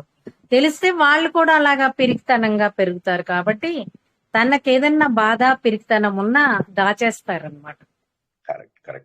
నాన్న ఏడవడు సార్, అందుకే మనం ఏడవలసిన అవసరం రాదు. నాన్న ఏడవడు, తల్లి కంట్లో నీళ్లు కనిపిస్తాయి, నాన్న గుండెల్లో నీళ్లు దాచుకుంటాడు. ఎక్కడికి ఆఫీస్ లో వెళ్ళి అన్ని తిట్టు తిని వచ్చినా కూడా ఇంటికి వచ్చి మళ్ళీ మనని భోంచేసేవా అని నార్మల్ గా అడుగుతాడు. అంటే ఎంత బాధ ఉన్నా గుండెల్లో ఉంచుకుంటాడు. ఆయన ఒక సూపర్ హీరో సార్, తండ్రి ఒక సూపర్ హీరో. వండర్, చాలా బాగా చెప్పారు, చాలా బాగా చెప్పారు. కన్క్లూజన్ పాయింట్ ఏంటంటే, మనం ధర్మాన్ని ఆచరించి మనం జ్ఞానం పెంచుకొని చివరికి మనం చేయాల్సింది ఏంటి అంటే, ఆ సర్వ జగత్తు తండ్రి అయిన పరమాత్మను తెలుసుకోవడమే ఒక ఫైనల్ కన్క్లూజన్ పాయింట్ లాగా సార్. ఇవాళ తండ్రి గురించి వచ్చేసరికి వేణుగోపాల్ సార్ మాట్లాడారు సార్. నాకు అందుకు సంతోషంగా ఉంది. నాన్న ప్రేమ ఒక పాయింట్ చెప్తా సార్. ఉంటుంది. నాన్న ప్రేమ సైలెంట్ మోడ్ లో ఉంటది. అతనే మొదటి హీరో, మొదటి ఫ్రెండ్ మనకి. చివరి వరకు కూడా మనకి తండ్రే హీరో. ఎందుకంటే ఈ లోకంలోని ఎవరు చేయలేని పనులు మనకి తండ్రి చేసి పెడతాడు. మనల్ని చిన్నప్పటి నుంచి భుజాల మీద ఎక్కించుకొని లోకమంతా చూపిస్తాడు. పెద్ద అయ్యాక మనం భోజనం తింటున్నావా లేదా, ఏం చేస్తున్నావు అని అన్ని రకాలుగా మనకి ధైర్యం చెప్తాడు. మన మొదటి సైకిల్ గాని, మన మొదటి ఫీజు గాని, మన మొదటి క్రికెట్ బ్యాట్ గాని, ఇవన్నీ కూడా మనకి చాలా ఆనందాన్ని ఇస్తాయి. అన్ని కూడా మనకి ఏర్పాటు చేసేది తండ్రే. ఆయనకి కోరికలు ఉండవు, మన కోరికలే ఆయన కోరికల్లాగా ఎప్పుడు భావిస్తాడు. మన బర్త్డేస్ కి అన్ని అమర్చి పెడతాడు. ఆయన ఏవి కొనుక్కోడు, అంతా త్యాగం చేస్తాడు. తల్లి కూడా త్యాగం చేస్తుంది, కానీ ఆ ఫైనాన్షియల్ కెపాసిటీ అనేది తండ్రికి ఉంటుంది కదా, అది ఆయన గురించి ఆలోచించుకోకుండా మనకి అన్ని అమర్చి పెడతాడు. ఒక చెట్టు లాంటి వాడు, వృక్షం లాంటి వాడు ఆయన. ఎండకి ఎండి వానకు తడిచి మనకు నీడనిస్తాడు తండ్రి కూడా. కరెక్ట్. మీరు ఇదే టీం కదా? మీరు ఇదే టీం? పద్మనాభ టీమే. ఒక్క పాయింట్ చెప్తారు సార్, ఒక్క ఛాన్స్, ఒక్క పాయింట్ చెప్తారు. వాళ్ళు చెప్పారు సార్ దీనికి సమాధానం, అన్ని గ్రూప్ వాళ్ళు చెప్తున్నారు. నేనేమంటానంటే, ఒకటి వినండి, ఇది తండ్రి గురించి అసలు ఇంత మీరు చెప్పక్కర్లేదు. తండ్రి గొప్పవాడని చెప్తే చాలు, అంతే. ఇంకా అది ఒక్కటి, అది అసలు ఇంత పాయింట్ గుర్తుంది సార్, ఒక్క ఛాన్స్ సార్. మీరు రోజు చెప్తున్న పాయింటే, కానీ మేము ఎంతో విస్తారంగా మీకు ఇంకా ఆనందం కలిగించాలని చెప్పాము సార్. మీకు ఎక్కువ ఆనందం కలిగించాలని చెప్పాము. ఇంత చెప్పకుండా సార్ తండ్రి గొప్పవాడు సార్ ఒక్క మాట అంటే 10 మార్కులు ఇచ్చేసేవాళ్ళు. అంటే ఇంత ఇంకో చిన్న పాయింట్ గుర్తొచ్చింది సార్, చెప్పచ్చా? చెప్పకుండా తండ్రి గొప్పవాడని ఎలా చెప్తాం సార్? మరి మీరు అన్యాయం సార్. ఆకాశం నుంచి, అది పరమాత్మ నుంచి మొట్టమొదటి వచ్చింది ఆకాశం సార్. ఆ పరమాత్మ ఆకాశము అంతటా ఎలా కప్పి ఉంటుందో, అన్నిటి మీద ఎలా ఆవరించి ఉంటుందో, తండ్రి కూడా కుటుంబానికి గొడుగు లాంటి వాడు. అంతటిని, కుటుంబం అంతటికి రక్షణగా ఉంటాడు. Right, wonderful point. నెక్స్ట్, ఇప్పుడు టీమ్ 4 ప్రభవ. మనస్సు గాలి కంటే వేగం అని అనుకుంటాం కదా, ఎందుకు?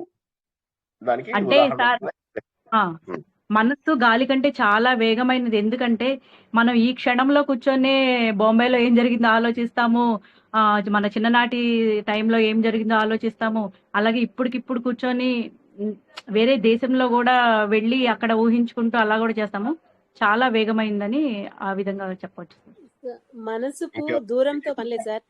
జై శ్రీకృష్ణ సార్. మనసుకు దూరంతో పనిలేదు, సెకండ్స్ లో వెళ్ళిపోతాం సార్, సెకండ్స్ లో వెళ్ళిపోతాం వేరే కంట్రీకి కూడా. ఉంటాము, ఇంకొక క్షణంలో ఈ అమెరికాకో ఎక్కడికో కూడా వెళ్ళిపోవచ్చు. ఇంకొకటి, గాలికి ఏమైనా అడ్డు రావచ్చు సార్ కదా. తలుపేసి హోరు గాలి వచ్చినా మనం తలుపేస్తే గాలి కావాలంటే మనం నిరోధించవచ్చు, కానీ మనస్సు నిరోధించలేము కదా. నిగ్రహించడం కూడా చాలా కష్టం సార్.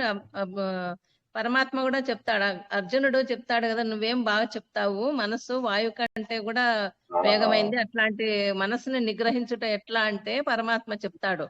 అభ్యాస అసంశయం మహాబాహో మనో దుర్నిగ్రహం చలం అభ్యాసేన తు కౌంతేయ వైరాగ్యేన చ గృహ్యతే అని చెప్తాడు.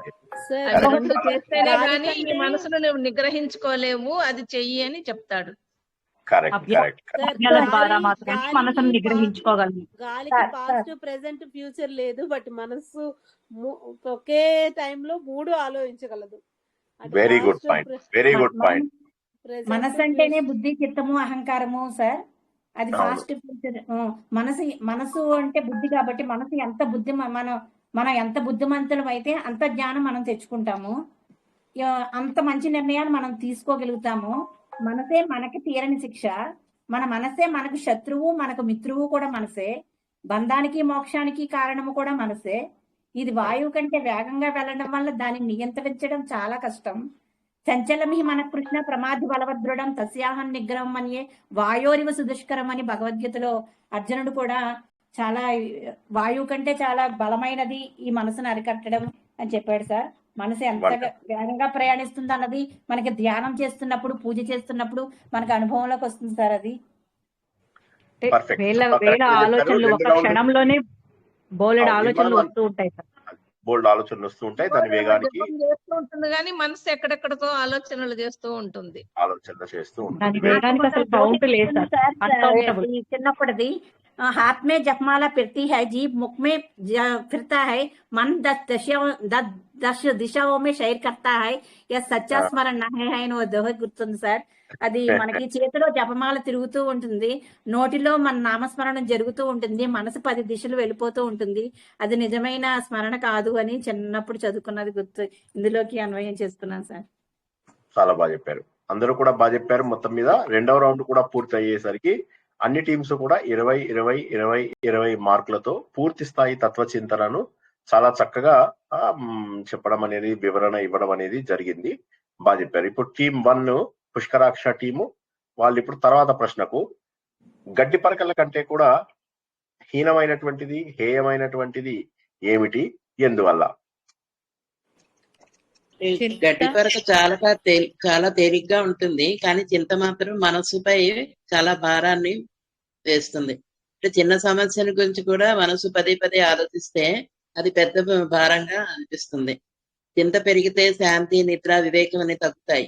అంటే చింతను విడిచితే మనస్సు ప్రశాంతంగా ఉంటుంది. మనిషి లోపల నుంచి బలహీనపరిచే ఆందోళనే ఎంత భారమైందో చెప్పాడు. అంటే మన మానసిక, శారీరక ఆరోగ్యాన్ని పాడు చేస్తుంది. చింత అనేది గడ్డి కంటే చిన్నది. చింతను తగ్గించుకోవాలి. అంటే భగవద్గీతలో కూడా ధైర్యంగా ఉండాలి, ఏడవద్దు, ధర్మబద్ధంగా జీవించాలని చెప్తారు. అశోచాన్యన్ వశోచస్వం అని చెప్పారు కదా. మోహన్ గారు మీరు ఇదే టీమా? ఇద్దరు టీమ్ సార్. అంటే చింత శవాన్ని కాలుస్తుంది, ఇది శవాన్ని కాలుస్తుంది, చింత మాత్రం మనిషిని బతికుండగానే కాలుస్తుంది. ఆ పాయింట్ వెయిట్ చేస్తున్నా నేను. Wonderful, correct. చితిలోనే కాకుండా చింత బతికుండగానే కాల్ చేస్తుంది. నా పాయింట్ చెప్పారు, బాగుంది. అది మెయిన్ పాయింట్ ఇక్కడ మనకి. ఎందుకంటే చిత అనేది మనిషిని చిత అనేటటువంటిది చనిపోయినప్పుడు, కానీ చింత అనేటటువంటిది బతికుండగానే జీవితాంతము మనని ఎప్పుడు సంతోషంగా ఉండనియదు. కాబట్టి నేనేం చెప్తాను అంటే, దయచేసి ఇంకా ఈ పాయింట్ ఏదైతే ఉందో ఎవరు చింతపడకుండా ధైర్యంగా ముందుకెళ్లాల్సినటువంటి ఆవశ్యకత ఉన్నది. ఓకేనా? జై శ్రీకృష్ణ, మంచిగా చెప్పారు. టీమ్ 2 చింత లేకుండా వెళ్ళిపోవాలి, జీవితంలో చింత లేకుండా వెళ్ళిపోవాలి. ఎందుకంటే ఎన్ని చింతలున్నా కూడా జీవితం కొనసాగుతుంది, ఎన్ని ఇబ్బందులున్నా కూడా కొనసాగుతూ ఉంటుంది. సో కాబట్టి చింత గురించి ఆలోచించాల్సినటువంటి అవసరం లేదు. ఎన్ని చింతలున్నా జీవితం వెళ్ళిపోతూ ఉంటుంది, సమస్యలు వస్తూ ఉంటాయి, కానీ జీవితం మాత్రము సమస్యల కంటే కూడా పెద్దది. ఒక సమస్య వస్తుంది, పోతుంది, ఇంకో సమస్య వస్తుంది, పోతుంది, కానీ జీవితం అంతకంటే పెద్దది. ఇలా చింతపడుతూ ఉన్నాము అంటే భగవంతుడి యొక్క మాటలకు వ్యతిరేకంగా వెళ్తున్నట్టే లెక్క. కాబట్టి చింత తగ్గించుకోవాలి, చింతని కూడా చిన్నదానిగా ఆలోచించుకోవడం. అసలు చింత పడకుండా ఉంటే బెటరు. ఓకే. రెండవది పరమాత్మ టీము అనేది మనం నేర్చుకునే జ్ఞానం ద్వారా చైతన్యంతో జయించాలి. అది చాలా మంచి పాయింట్. మనం నేర్చుకునేటటువంటి జ్ఞానం ఎందుకయ్యా ఇంత కష్టపడి జ్ఞానం ఎందుకు నేర్చుకుంటున్నాము అంటే ఆ చింతని దూరం చేసుకోవడానికి. Very good point, very good point. మనం ఎందుకు ఇవన్నీ నేర్చుకుంటున్నాము అంటే ఆ చింతని దూరం చేసుకోవడం కోసము. కాబట్టి ఆ పాయింట్ కనుక గుర్తున్నట్లయితే మనం చింతకు దూరంగా ఉండగలుగుతాము. జై శ్రీకృష్ణ. టీమ్ 2 పరమాత్మ టీము, ధర్మము మనిషిని ఎక్కడికి తీసుకెళ్తుంది? చివరికి?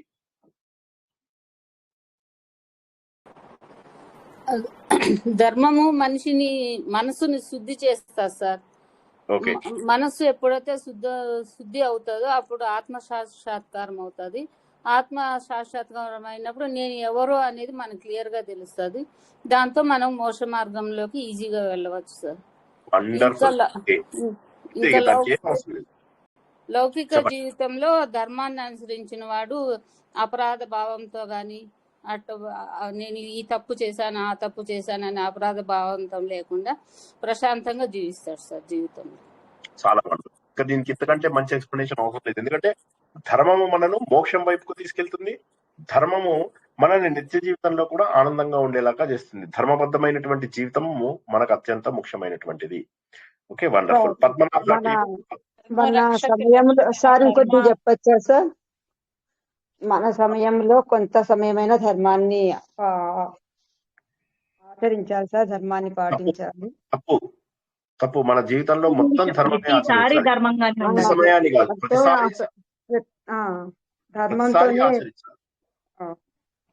ఏ పని చేసినా ధర్మమే ముఖ్యం. ఏ పని చేసినా అంతేగాని కొద్ది సమయం ధర్మంగా ఉందాం, మిగతా సమయం అధర్మంగా ఉందాము అంటే తప్పు. ధర్మంతోనే మన హిందూ ధర్మంలోనే ధర్మార్థ కామ మోక్షాలని ఉంటుంది సార్. ధర్మంతోనే అర్థాన్ని సంపాదించాలి, ధర్మంతోనే కామం తీర్చుకోవాలి, ధర్మంతోనే మోక్షానికి చేరుకోవాలి. తప్పనిసరిగా ధర్మాచరణ చేయాలి సార్.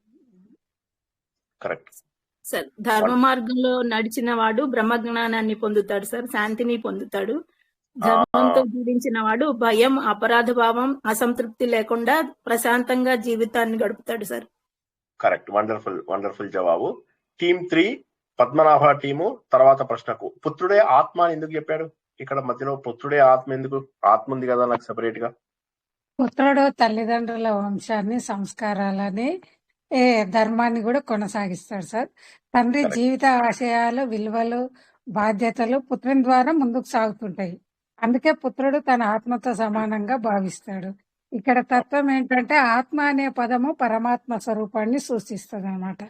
తనకు అత్యంత సన్నిహితమైన కొనసాగింపు అనే అర్థంలో ఉపయోగపడుతుంది.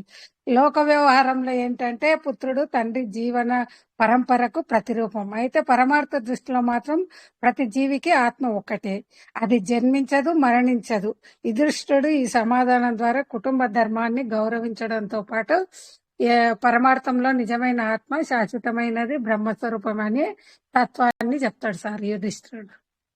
జై శ్రీకృష్ణ. ఆత్మ అనేటటువంటిది ఏ విధంగానైతే ఒక వ్యక్తి శరీరం వెళ్ళిపోయిన తర్వాత కూడా కొనసాగుతుందో, అదే విధంగా తండ్రి యొక్క పనులను, తండ్రి యొక్క లక్షణాలను, తండ్రి యొక్క ఆచార వ్యవహారాలను, తండ్రి యొక్క ధర్మాలను కొనసాగించేవాడు ఎవరు? తండ్రి యొక్క కొనసాగింపే. అచ్చమ్మి నాన్నలాగానే చేస్తున్నావు నువ్వు, అచ్చమ్మి నాన్నలాగానే ఉంటున్నావు. కుటుంబాన్ని రక్షించడం గాని, కుటుంబాన్ని సంరక్షించడం కానీ అంతా చేసేది కొడుకు. అలా కొడుకుతో పాటే వంశవృక్షం అంతా ఇదవుతుంది. వంశాన్ని కాపాడేవాడు కొడుకు. పుత్రో అనేది వారసుడు అంటే అన్ని వస్తాయి సార్. వారసుడు అంటే అన్ని వస్తాయి. అన్నింటినీ వారసుడే కదండి. మంచి పనులు ధర్మాన్ని కూడా కాపాడతారని మనకు పురాణాలలో కూడా చెప్తారు. ధర్మాన్ని కాపాడాలన్నా, ముందుకు ఏ చేయాలన్నా, పితృకార్యాలు చేయాలన్నా, ఏం చేయాలన్నా తండ్రితో పాటే కొడుకు కదా. తండ్రిని అనుసరించి కొడుకు వస్తాడు కాబట్టి ఆత్మవై పుత్ర. Correct, wonderful. ఆత్మవై పుత్ర. ఇప్పుడు నెక్స్ట్ వచ్చినటువంటి ప్రశ్న, భార్యను దైవకృత మిత్రం అంటే అర్థం ఏంటి, ఎందుకు? ప్రభావ టీం జవాబు చెప్పండి. సార్ లోకంలో, జై శ్రీకృష్ణ సార్, అంటే లోకంలో చాలా మంది స్నేహితులు ఉంటారు, కానీ వాళ్ళు ఒక అవసరం తీరినాక మనల్ని వదిలిపోవచ్చు.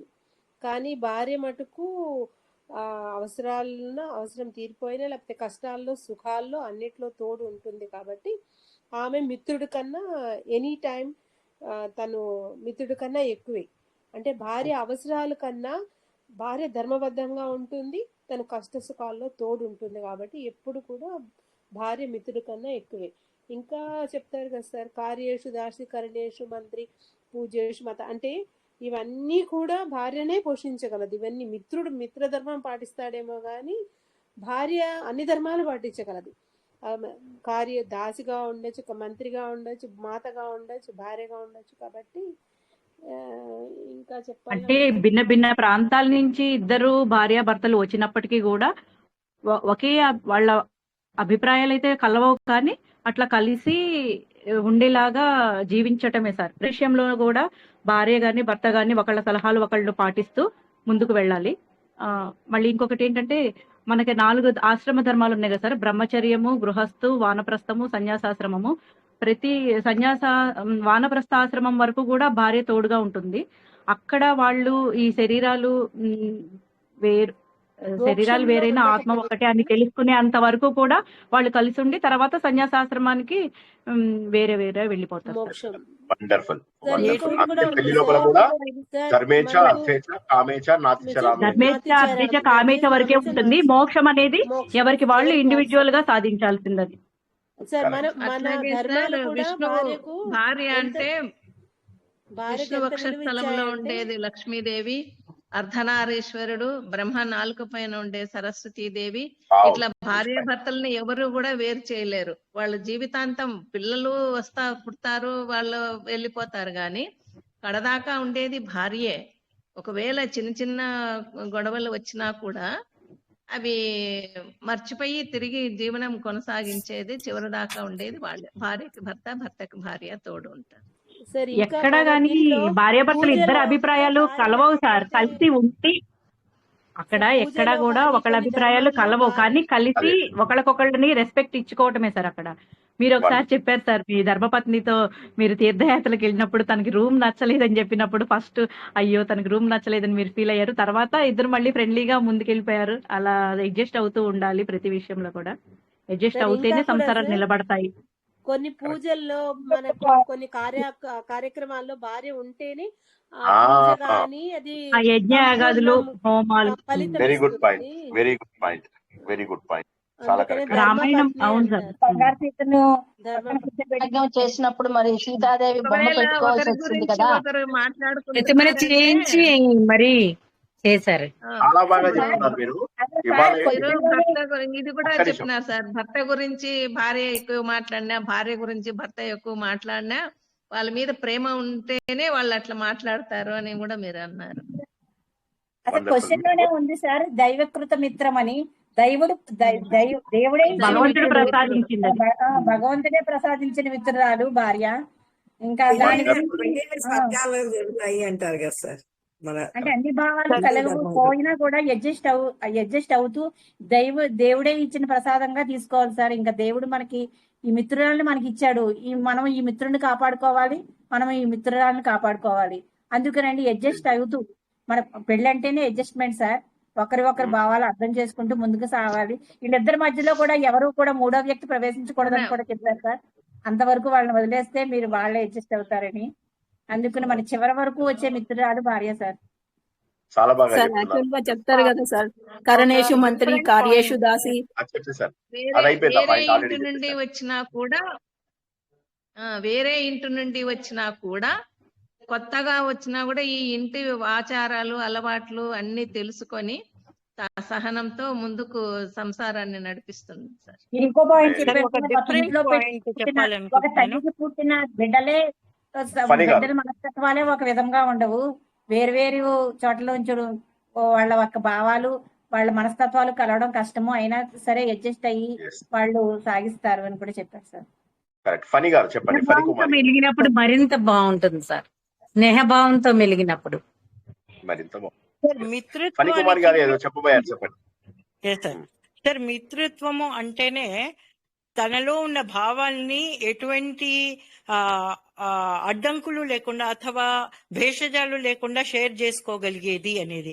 సో అది ధర్మపత్ని గాని ధర్మపతి గాని అవడం వల్ల ఏమవుతుంది అని అంటే, తనలో ఎవరికీ చెప్పుకోలేని భావాలని భర్తకి మాత్రమే భార్య చెప్పగలదు, భార్యకి మాత్రమే భర్త. అది చెడవనిండి మంచవనిండి ఏదైనా ఎటువంటి తనలో పశ్చాత్తాప భావం గాని ఒక ఆనంద భావం గాని భర్తకి భర్త భార్యకి మాత్రమే షేర్ చేసుకోగలరు. కాబట్టి ఆ పరమో మిత్రః అనేది ఇందులో ధర్మరాజు చెప్పాడు అని నాకు అనిపించింది సార్.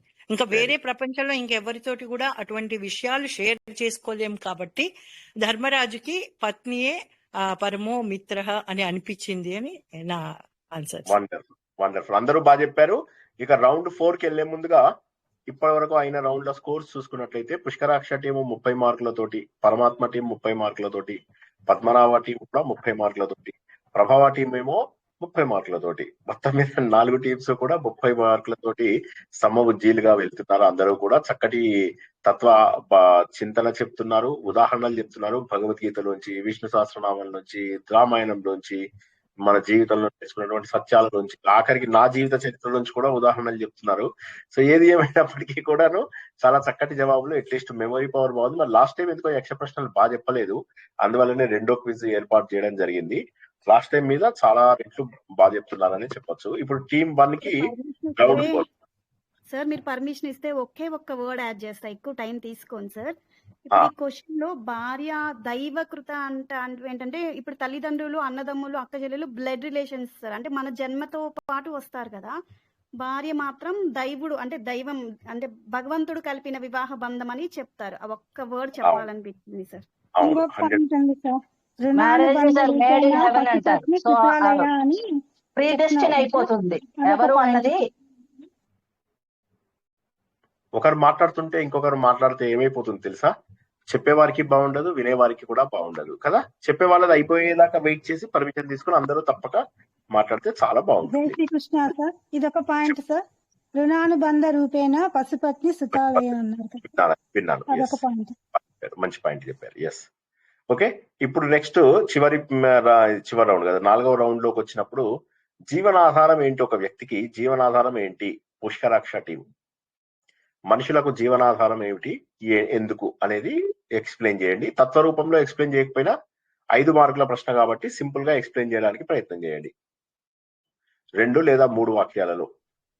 వర్షం జీవనాధారం అంటే వర్షం లేకపోతే జీవనం గడవదు. వర్షాల వల్ల పంటలు పండుతాయి, నదులు ఉన్న చోటే నాగరికతలు వచ్చాయి. అంటే నదులకు అనుగుణంగా జీవితం నడుస్తుంది. నీటికి దగ్గరగా, బంధువులకు దూరంగా ఉండాలంటారు కదా. అంటే పంటలు పండడానికి, మనకు ఆహారానికి, మన జీవనానికి, ప్రతిదానికి వర్షం కావాల్సిందే. మనం చేసే యజ్ఞం వల్ల దేవతలు సంతోషపడి వర్షాలు కురిపిస్తారు, పంటలు పండుతాయి, ఆహారం సేకరించి మళ్ళీ యజ్ఞాలు చేస్తారు. అంటే ఇది ప్రకృతి వ్యవస్థ. వర్షాలు ఉన్న చోట ప్రకృతి వాతావరణం కూడా చాలా బాగుంటుంది. ట్రాన్స్పోర్టేషన్ అవి కూడా చాలా బాగుంటాయి. చాలా బాగా చెప్పారు, వండర్ఫుల్. ఇప్పుడు రెండవ టీం ఇంకా సరిపోయింది, అది సరిపోయింది. పరమాత్మ టీం రెండవ ఓకే, సన్నాత్ భవంతి భూతాని అనే శ్లోకం ఉంది. అది ఆవిడ చెప్పారు, ఆల్రెడీ ఆవిడ చెప్పారు. అన్నాత్ భవంతి భూతాని అనేటటువంటిది ఆవిడ చెప్పారు. అదే వర్షాల వల్లనే అన్నం వస్తుంది, అన్నంతోనే మళ్ళీ మనం యజ్ఞం చేస్తాము అన్నారు. మీరు శ్లోకం చెప్పారు, అంతే. 2 కూడా కరెక్టే. మీరు శ్లోకం చెప్పారు, ఆవిడ ఆల్రెడీ. పర్యావరణ కూడా ఎంతో సమతుల్యత ఉంటుంది, అది పద్మనాభ టీం వాళ్ళు సార్ చెప్తుంది. Okay, fine. రెండవ టీము పరమాత్మ టీం వాళ్ళు చెప్పండి, భూతరక్షణ ఏంటి, దానికి కారణం, మూలం ఏంటి? భూతరక్షణము దేని ద్వారా జరుగుతుంది?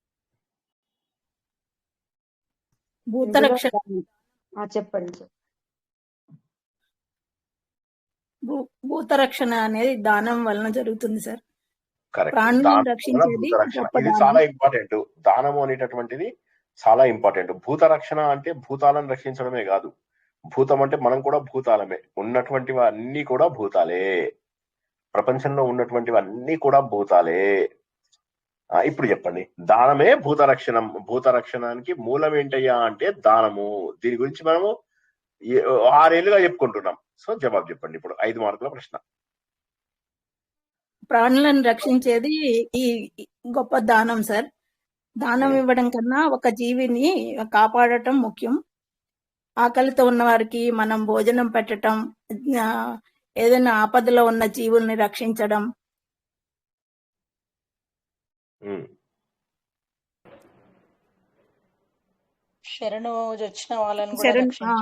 శరణు కోరి వచ్చిన వాళ్ళని మనం రక్షించడం, వాళ్ళకి ఏది అవసరం ఉన్నా మనం. సర్వభూత హితే రతాః కూడా వస్తుంది. సర్వభూత హితే రత కూడా అనొచ్చు. అయితే ఇక్కడ దానం గురించి చెప్పండి. అంటే అన్ని దానాలకెల్లా కూడా భూతరక్షణనే గొప్పది అన్నట్టు. అన్నదానం కంటే కూడా అభయదానం గొప్పది సార్. అవును. అభయం ఇవ్వటము గొప్పది. వాళ్ళని ఆపదలో ఉన్న వాళ్ళని ఆదుకోవటము, వాళ్ళకి ఏది కావాలంటే అవసరమైన వాళ్ళకి రక్తం కావాలంటే అట్లా రక్తదానము గాని, ప్రాణదానము గాని, కరెక్ట్. విద్యాదానం ఎవరికి ఏది అవసరమైతే ఆ దానం అది దాన్ని కూడా భూత రక్షణ అని అంటారు. ఆత్మ దర్శనం కలిగిన అంటే ప్రతి వాళ్ళు కూడా ఆత్మ దర్శనం కలిగితే ప్రతి జీవిని కూడా తనలాగే చూసుకుంటాడు. అన్ని కరెక్ట్. చోట్ల కూడా దానం తనలాగే. అనేది ఎన్ని రకాలుగా చెప్పొచ్చు, ఉదాహరణ చెప్పగలరా? నేను ఈ గ్రూప్ కాదు కానీ చెప్పొచ్చా సార్ చిన్న అన్నదానం, పాయింట్ లేదు, ఆ రక్తదానం, గ్రూప్ అయిపోనియండి. ఆ గ్రూప్ ఇంకా ఒక చాలా పాయింట్ రకాల మిగిలింది. దానాలు ఉంటాయి సార్. వైటీడీ కూడా కావచ్చు కదా దానము అంటే. వైటీడీలోనే డి అంటే దానము. దానం ఏమేం చేయొచ్చు మనం ఒకసారి ఆలోచించండి. అలా యాంగిల్లో ఆలోచించి జవాబు చెప్పండి. జ్ఞానాన్ని ఇవ్వచ్చండి సార్. అంటే దైవీ సంపదలో దయ, అహింస, దానం ముఖ్యమైనవి. అన్నదానం, విద్యాదానం, జ్ఞానదానం, అన్నదానం, విద్యాదానం, జ్ఞానదానం, ఇవి మన అభయదానం. అవయవదానం, సాత్విక, రాజసిక, తామసిక. ఇవన్నీ కూడా ఏవైతే ఉన్నాయో ఈ అన్నింటిలోకి కూడా అంటే అన్నదానం ఇవ్వచ్చు, జ్ఞానదానం ఇవ్వచ్చు, అవయవదానం ఇవ్వచ్చు, అభయదానం కూడా ఇవ్వచ్చు. అయితే ఈ అన్ని దానాలు ఓకే గాని ముందు ఫస్ట్ ఒక జీవి నడపడానికి కావలసినటువంటిది ఏంటి? ముందు వాడు ఫస్ట్ బతకాలి. ఆహారం సార్. అది ఆ బతకడానికి కావాల్సినటువంటిది అభయదానము. కాబట్టి భూత రక్షణకు మూలము దానము అన్నటువంటిది ఇక్కడ చెప్పారు. ఓకే, మీరు జవాబు బాగానే చెప్పారు. దాన్ని కొద్దిగా ఆలోచించి ఇలా చెప్పుంటే బాగుంటుంది. బహుశా మీరు కరెక్టే చెప్పారు. పాయింట్లు మీరేం తప్పు చెప్పలేదు. నేను దాన్ని రీఅరేంజ్ చేస్తున్నాను. ఏమని చెప్తున్నాను? దానం అంటే ఉన్నాను అనే అభయం ఇవ్వటం అన్నమాట. నేనున్నాను, అది అన్నిటికంటే ఫస్ట్ అవసరం. ఇప్పుడు మీరు దానము, దీపదానం ఇవ్వచ్చు, భద్రతా భరోసా ఇవ్వడం. నన్ను మాట్లాడివ్వండి. దానము అంటే విద్యాదానం కావచ్చు, జ్ఞానదానం కావచ్చు, అభయదానం కావచ్చు, అన్నదానం కావచ్చు, డబ్బుదానం కావచ్చు, ఎన్నో దానాలు ఉన్నప్పటికీ కూడా భూత రక్షణనే నిజమైనటువంటి దానం అన్నాడు. ఆ ప్రశ్న అందరికీ అర్థమైనట్లేదు.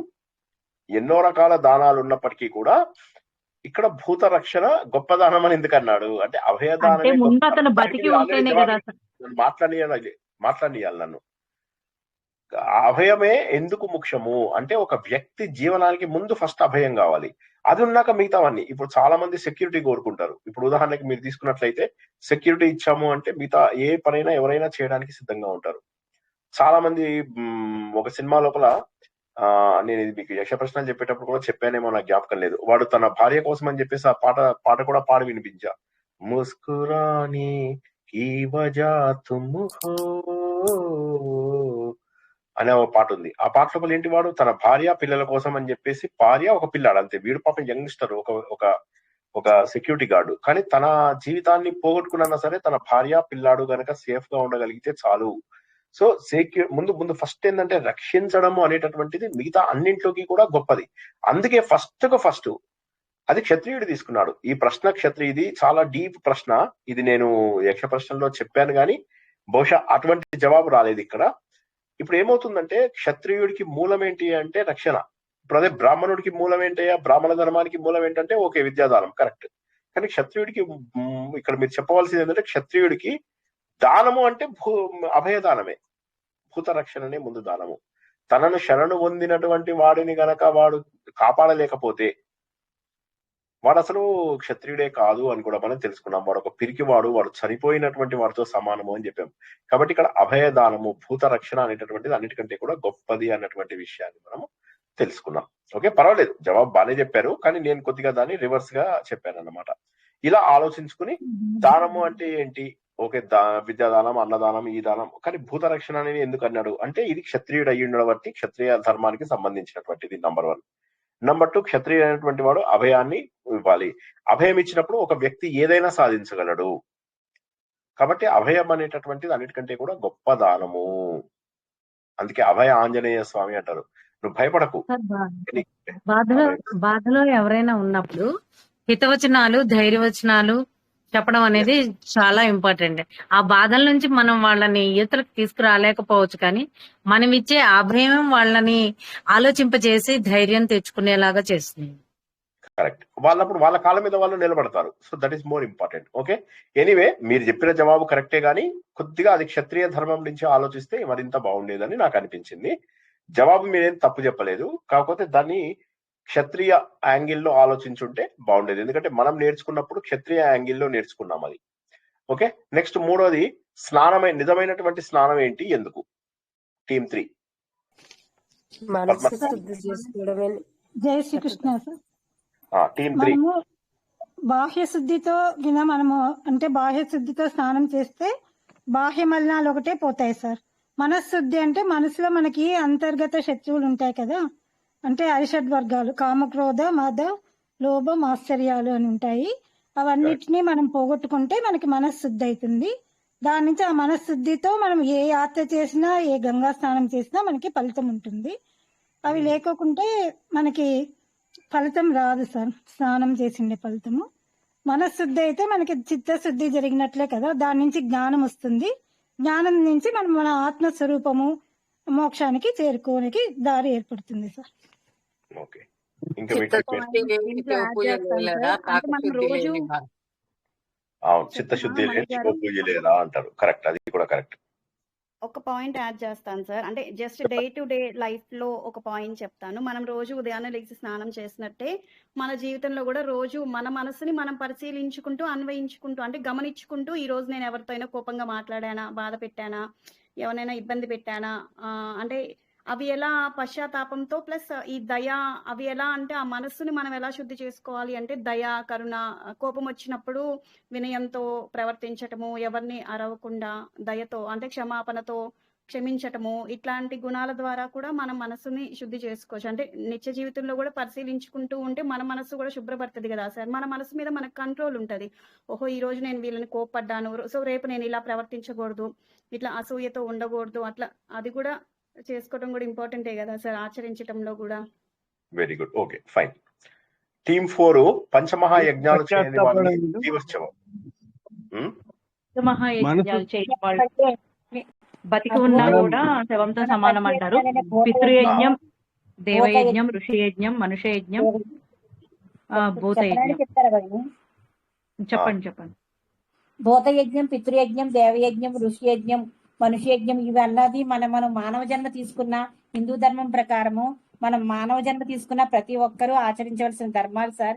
ఇవి నిత్య జీవితంలో మానవుడు ఆచరించవలసిన ధర్మము. భూతదయ అంటే మనకి అద్వేష్ట సర్వభూతానం అన్నట్లుగా ప్రతి ప్రాణి యందు దయ కలిగి ఉండాలి, అన్ని ప్రాణుల యొక్క హితాన్ని కోరుకోవాలి. పితృకార్యాలు పితృ యజ్ఞము అంటే పితృకార్యాలు నిర్వహించాలి. ఈ దేవతారాధన చెయ్యాలి. మనకి దేవతారాధన ఎందుకు చెయ్యాలి అంటే మనకి పంచభూతాల నుంచే సమస్తము వచ్చాయి సార్. అందుకని ఆ కృతజ్ఞత మనకి ఈ భూమి నుంచి వచ్చిన వాటితోటే మనం వేరేగా ఏమి తెచ్చి పెట్టట్లేదు సార్. ఈ ప్రకృతిలోంచి వచ్చిన దాన్నే మనము దైవారాధన చెప్తే దేవారాధన ఎందుకు చేస్తున్నామంటే కృతజ్ఞత చెప్పుకుంటున్నాం సార్ వాళ్ళకి. మనం వారు ఇచ్చిన దానితోటే మనకు వాళ్ళ కృతజ్ఞత చెప్తున్నాము. ఆ కృతజ్ఞత వాళ్ళు జ్ఞానేంద్రియాలు, పంచకర్మేంద్రియాలుతో సహా అన్నిటిని మనం అనుభవిస్తున్నాము. వాటికి రుణంగా మనము దేవయజ్ఞం చేస్తాము. ఇప్పుడు దేవతలు కూడా మనము హవిస్సులిచ్చినప్పుడు వర్షాన్ని కురిపిస్తూ వాళ్ళు చాలా సంతోషపడుతున్నారు. వర్షాన్ని ఇచ్చి వాళ్ళు సంతోషపడుతున్నారు, మనం వర్షాన్ని పొంది మనము సంతోషపడుతున్నాము. అంటే మనము చెప్పిన కృతజ్ఞతకి వాళ్ళు సంతోషించి వర్షాన్ని ఇస్తున్నారు సార్. మనకు జ్ఞాన సంపదను అందించిన ఋషులకు కూడా మనం మర్చిపోకూడదు.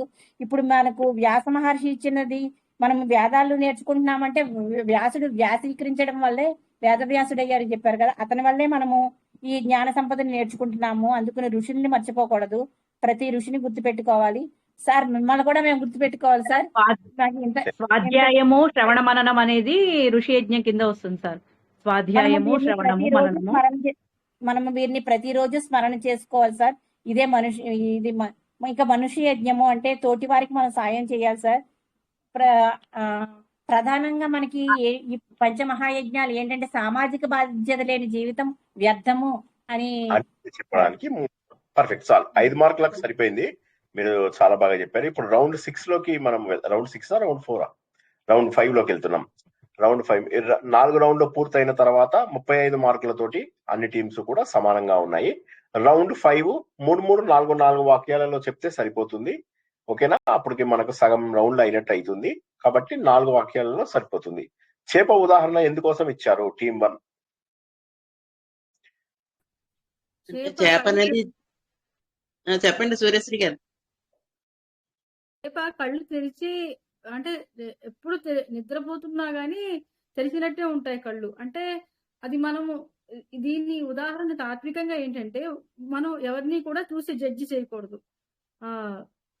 ఇలా ఇలాంటి వాళ్ళు అలాంటి వాళ్ళు అని మనం అంటే దీంట్లో మనము భగవద్గీతలో నేర్చుకున్నాం, యానిషా సర్వభూతానాం తస్యాం జాగృతి సంయమి యస్యాం జాగృతి భూతాని. అంటే ఒక జ్ఞానితో మనం పోల్చొచ్చు చేపని. వెరీ గుడ్, జ్ఞాని వెరీ గుడ్. ఆ, సరే, అదే మెయిన్ ఇక్కడ ఈ శ్లోకంలో కావాల్సింది కూడా మనకు అదే ఏంటంటే, జ్ఞానితో పోల్చినప్పుడు మనకి ఏ విధంగానైతే ఉందో అంటే ప్రతిసారి కూడా కళ్ళు తెరిచి ఉండడం, అంటే జ్ఞాన రూపం లోపల తెరిచి ఉండడం, అందరూ నిద్రపోయినా తను తెరిచి కళ్ళు తెరిచి ఉండడము అన్నటువంటి విషయాన్ని చెప్పడం కోసం అని చెప్పి చేప ఉదాహరణ మనకు ఇక్కడ చెప్పడం జరిగింది. వెరీ టీమ్ 2 రాయికి హృదయం లేదు అంటే ఏంటి, దాని మీనింగ్ ఏంటి నాకు అర్థం కాలేదు. రాయికి హృదయం లేదు, టీమ్ 2. 5 మార్కుల ప్రశ్న. దయాకరుణ లేని మనిషిని రాయితో పోలుస్తారు సార్. అరుణ గారు చెప్పండి. దయ, కరుణ, ఆర్ద్రత అవన్నీ ఏమి లేని వాళ్ళని రాయితో పోలుస్తారు సార్. అంటే ఎవరికైనా కష్టం వచ్చినప్పుడు మనకు సహాయం చేసే పరిస్థితి ఉన్నా కూడా వాళ్ళ కోసం మనం సహాయం చేయకుండా ఉన్న వాళ్ళని రాయితో పోలుస్తారు సార్. వాళ్ళది దయాద్ర హృదయము, వాళ్ళకు సహాయం చేసేది లేదు, కాకి కూడా విషయం పెట్టరు అట్లా అనేసని. ఇది మెయిన్ అందరి మనసు, అందరి జీవుల్లోనే ఒకే ఆత్మ ఉంటది అన్న తెలిసిన వాడికి మాత్రమే ఈ దయ, కరుణ, ఆర్ద్రత అనేది ఉంటుంది సార్. ప్రేమ అవన్నీ ఉంటాయి. హృదయం అనేది కూడా ఒక అవయవం కాదు సార్, దాంట్లో దయ, ప్రేమ, కరుణ అనేది ఉండాలి. హృదయం అంటే ఒక అవయవం అని కాకుండా. కరెక్ట్. ఇక చివరగా మూడవ టీం వాళ్ళు, ప్రవాసంలో ఉన్న వాడికి ఎవడు మిత్రుడు, ఎందుకని? అంటే సార్ పరాయి దేశంలో బంధువులు, స్నేహితులు, సంపద మనతోటి ఉండకపోవచ్చు, కానీ విద్య గాని, జ్ఞానము, నేర్పు ఎక్కడికి వెళ్ళినా మనకు గౌరవాన్ని, జీవనోపాధిని, ఆత్మవిశ్వాసాన్ని కలిగిస్తాయి. అందుకే ప్రవాసంలో విద్యయే నిజమైన మిత్రం అని యుధిష్ఠిరుడు చెప్తాడు.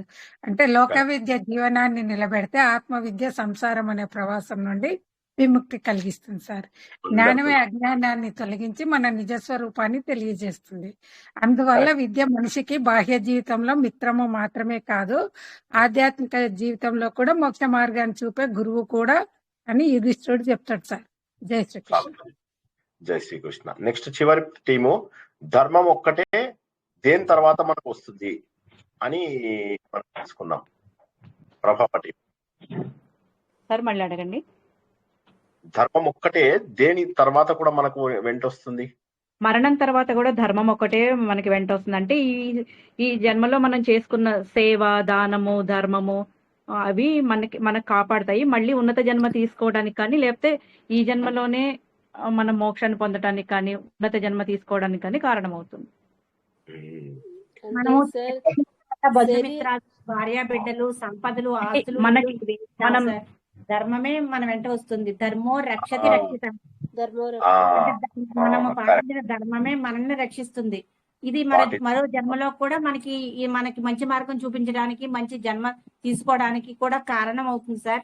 మనకి ఈ ధర్మమే మనం ఈ జన్మలోనే మోక్షానికి కూడా కారణం కావచ్చు సార్. అది మనము సరైన పద్ధతిలో పాటిస్తే. అంటే చతుర్విధ పురుషార్థాలు అంటాం కదా, ధర్మార్థ కామ మోక్షాలని అనే అర్థాన్ని ధర్మంతో పాటిస్తూ, కామాన్ని ధర్మబద్ధంగా నిర్వహిస్తూ ఇవన్నీ చేస్తే మనము వేరే జన్మ కోసం ఎదురు చూడకుండా ఈ జన్మలోనే కూడా మోక్షాన్ని సాధించే అవకాశం కూడా ఉంటుంది సార్, ధర్మబద్ధంగా ఉంటుంది. శరీరము చితి వరకు వస్తుంది, సంపదలేమో ఇక్కడే వదిలేస్తాము, బంధువులు కూడా శ్మశానం వరకు వస్తారు. కానీ మనం ఇతరులకు చేస్తున్న సహాయము, దానము, మనం చేస్తున్న ఇవన్నీ ప్లస్ మనం సంపాదించుకున్న జ్ఞానం అయితే మరణాంతరం కూడా మనతో వస్తుంది. కాబట్టి మరణాంతరం ధర్మం ఒకటే. Round 6 పుష్కరాక్ష team. ఓకే, అంతరంగ శత్రువుల గురించి ధర్మరాజు అడిగినటువంటి ప్రశ్నలకు జవాబులుగా మనము తెలుసుకున్నాము. ధర్మరాజు జవాబులు ఇవ్వడము యక్షుడి ప్రశ్నలకు తెలుసుకున్నాం. క్రోధము దుర్జయ శత్రువు అని చెప్పేసి అంటాం, ఎందుకు? టీమ్ 1. క్రోధాద్భవతి సమ్మోహః, సమ్మోహాత్ స్మృతి విభ్రమః. ఇది స్మృతి భ్రంశ బుద్ధినాశ, బుద్ధినాశాత్ ప్రణశ్యతి. ఇది భగవద్గీత 3వ అధ్యాయంలో చెప్పారండి. అంటే క్రోధము అంటే కామము, క్రోధము ఇవన్నీ కూడా ఇవన్నీ రజోగుణాలు. కామక్రోధాలు రజోగుణాలు. అంటే రాగ రజోగుణాలు అంటే రాగద్వేషాలన్నీ కూడా వీటిల్లోనే ఉన్నాయి మొత్తం. రాగద్వేషాలు అంటే కామేషు క్రోధేషు అని దీంట్లో కూడా మనకి భగవద్గీతలో వచ్చింది. అంటే కోపం వచ్చినప్పుడు ఎలాగైతే బుద్ధి నాశనం అయిపోతుంది, మనకి వివేకం కోల్పోతాం.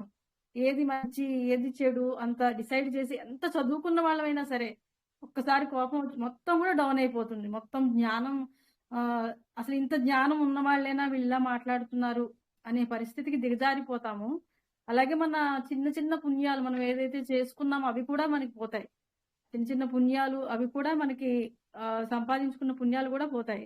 అలాగే ఎవరైతే మనము జ్ఞానం తక్కువ వాళ్ళతో మనం ఇంకా మన వేరే వాళ్ళతో మాట్లాడినప్పుడు, జ్ఞానం తక్కువ ఉన్న వాళ్ళతో మనం గొడవ పెట్టుకున్నప్పుడు అంటే వాళ్ళ లెవెల్ కి మనం దిగజారిపోతాం.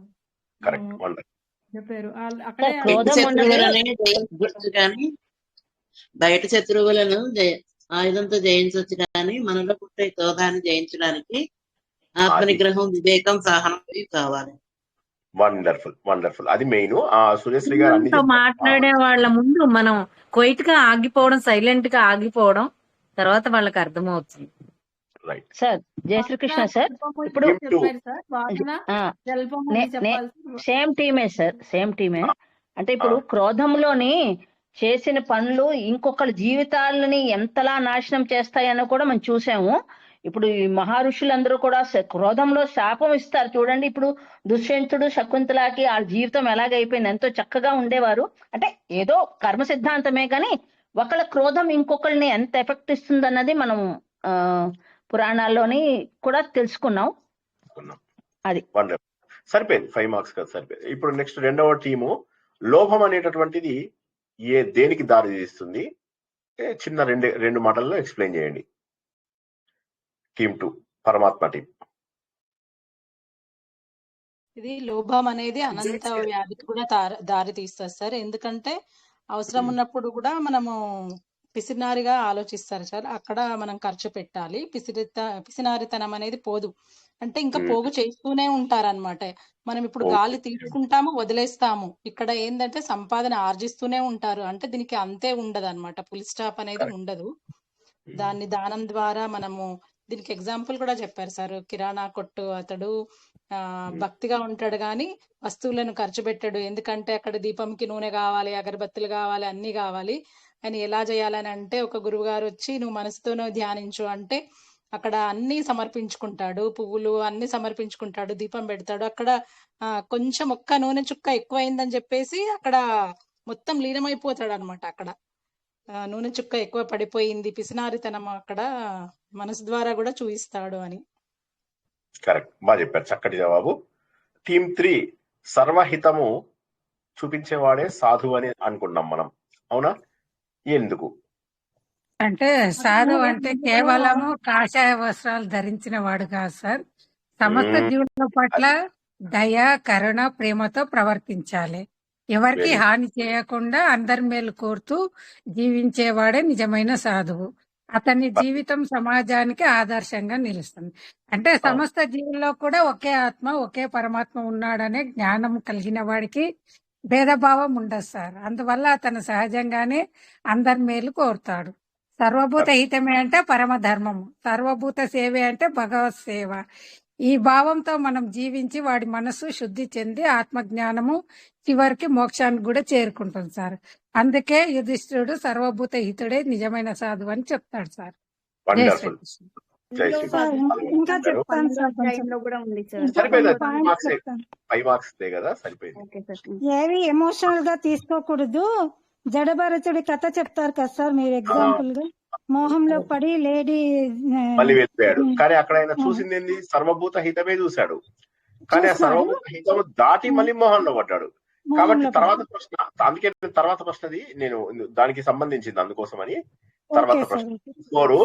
టీమ్ 4 మోహం అనేది ధర్మ వివేకము లోపించడము. ఇప్పుడు దీనికి జవాబు చెప్పండి. కొంత తెలిసి మోహం అంటే మీరు ఎప్పుడు చెప్తుండేది అతి ప్రేమ కాదు. మోహం అంటే ధర్మము అధర్మము వివేకం కోల్పోవడమే నిజమైన మోహం సార్. అది అంటే ఇప్పుడు విచక్షణ లేకుండా ఉండేది. అర్జునుడు ఏం చేస్తాడంటే యుద్ధం చేయమన్నప్పుడు అతడు కూడా అక్కడ మోహం వచ్చేస్తుంది. ఆ మోహంతో తన క్షత్రియ ధర్మాన్ని కూడా వదిలిపెట్టేస్తాడు. నేను యుద్ధం చేయనని చెప్తాడు. తర్వాత 18 అధ్యాయంలోకి వచ్చేసరికి నాకు మోహం పోయింది అర్జున, నష్టో మోహ స్మృతిర్లబ్ధాః త్వత్ప్రసాదాన్ మయాచ్యుత అని చెప్తాడు. అంటే మోహం అంటే ఇక్కడ ధర్మము అధర్మము అనే వివేకం కోల్పోవడమే నిజమైన మోహం. వండర్ఫుల్. దీనికి ఎగ్జాంపుల్ ఏంటి అంటే ఇప్పుడు ధృతరాష్ట్రుడికి దుర్యోధన మీద ఉండేది ప్రేమ కాదు, ప్రేమ కన్నా మితిమీరిపోయి ఉండడం వల్ల ధర్మ అధర్మాలు పోయినాయి. కరెక్ట్. అదే విధంగా జడవ్రతుడు ఎగ్జాంపుల్ చెప్పారు. జడవ్రతుడు కూడా వేరే 2 జన్మలు తీసుకోవాల్సి వస్తుంది సార్ ఎక్స్ట్రా. ఇంకా అతను 2 జన్మలు తీసుకోవాల్సి వస్తుంది. కరెక్ట్. వండర్ఫుల్. అంటే వాళ్ళ వంశంలో వాళ్ళందరూ మోక్షాన్ని పొందుతారు, అతనికి ఒక్కడికి మాత్రం ఇంకా 2 జన్మలు ఎక్స్ట్రా తీసుకోవాల్సి వస్తుంది. అది మోహం కారణంగా. అంటే అంతవరకు కరుణ ఉండొచ్చు, జాలి ఉండొచ్చు, దయ ఉండొచ్చు, అంతవరకు చేయొచ్చు. అది మితిమీరితే మోహం అవుతుంది. అవి ఉండాలి. కాకపోతే ఏంటంటే మితిమీరిపోయినప్పుడు మాత్రమే ధర్మము అధర్మము ఏది అనేటటువంటి తేడా లేని స్థితికి చేరుకుంటాము. ధర్మం పోతుంది అనమాట. ఓకే. 6 రౌండ్లు పూర్తయ్యేసరికి 4 టీమ్స్ కూడా చాలా అద్భుతంగా జవాబులు చెప్తూ, అంటే ఇవాళ నేను ఆపితే ఇంకా 4 రౌండ్లు అవ్వడం కష్టమయ్యేలా ఉంది ఆపకపోతే, అంత బాగా చెప్తున్నారు. సో 45 మార్కులతో అందరూ కూడా సమానంగా ఉన్నారు. చూద్దాం ఇంకొక రౌండ్ 2 రౌండ్లు అవుతాయేమో ట్రై చేద్దాం. మానం అంటే అహంకారం. దేనికి ఇది తర్వాత టీం చెప్పండి. మానము అహంకారము దీనికి మధ్య సంబంధాన్ని చెప్పండి. టీం పుష్కరాక్ష.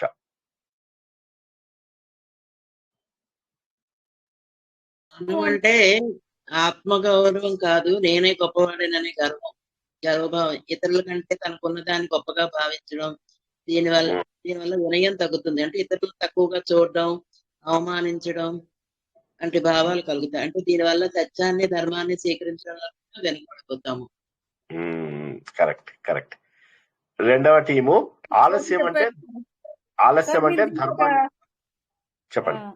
మీరు ఒక చెప్పారు, మీరు క్లాస్ చెప్పినప్పుడు మీకు అదే మీరు చదువుకున్నప్పుడు 2 గ్రూపులలో మీరు విన్ అయ్యారు. విన్ అయితే వేరే వాళ్ళేమో విన్ అవ్వలేదు. అప్పుడు మీరు విన్ అయిన వాళ్ళేమో బహుమానం మీకు వచ్చింది, బహుమానము వాళ్ళకేమో బహుమానము అని చెప్పారు. అంటే రెండింటికి డిఫరెన్స్. వండర్ఫుల్. టీమ్ 2 ఆలస్యం అంటే ఏంటి? టీమ్ 2 ఆలస్యం అంటే జై శ్రీకృష్ణ సార్. ఆలస్యం అంటే సమయానికి ఏది సరిగా చేయకపోవడం, సమయ పాలన పాటించకపోవడం. దాని వల్ల ధర్మాన్ని కూడా వాళ్ళు పాటించలేదు. సమయ పాలన చేయలేని వాళ్ళు ఏ పని సరిగా చేయలేరు. సోమరితనం ఉంటది వాళ్ళల్లో. తమో గుణం ఎక్కువ ఉంటుంది.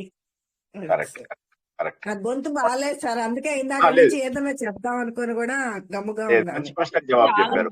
ధర్మ కార్యాలను వాయిదా వేయకూడదు సార్. ధర్మ కార్యాలను ఎప్పుడు కూడా వాయిదా వేయకూడదు. ఆలస్యం అంటే తమస్సు, బద్ధకము, సోమరితనం. తమస్సు, బద్ధకం, సోమరితనం సార్. నిష్కామ కర్మని వెంటనే రేపు చేసే పని ఇవాళ చెయ్యాలి సార్, ఈ రోజు మనకు మళ్ళీ రాదు. కాబట్టి ఏ టైంలో చేయాల్సిన పని ఆ టైం, ఈ టైంలో చేయాల్సిన పని ఈ టైంలోనే, రేపు చేయాల్సిన పని కూడా ఈ టైంలోనే చేయాలి అని చెప్పి. రేపు చేయాల్సింది ఈ రోజు చేయాల్సింది ఇప్పుడు చెయ్యాలి. సారి ప్రశ్నానికి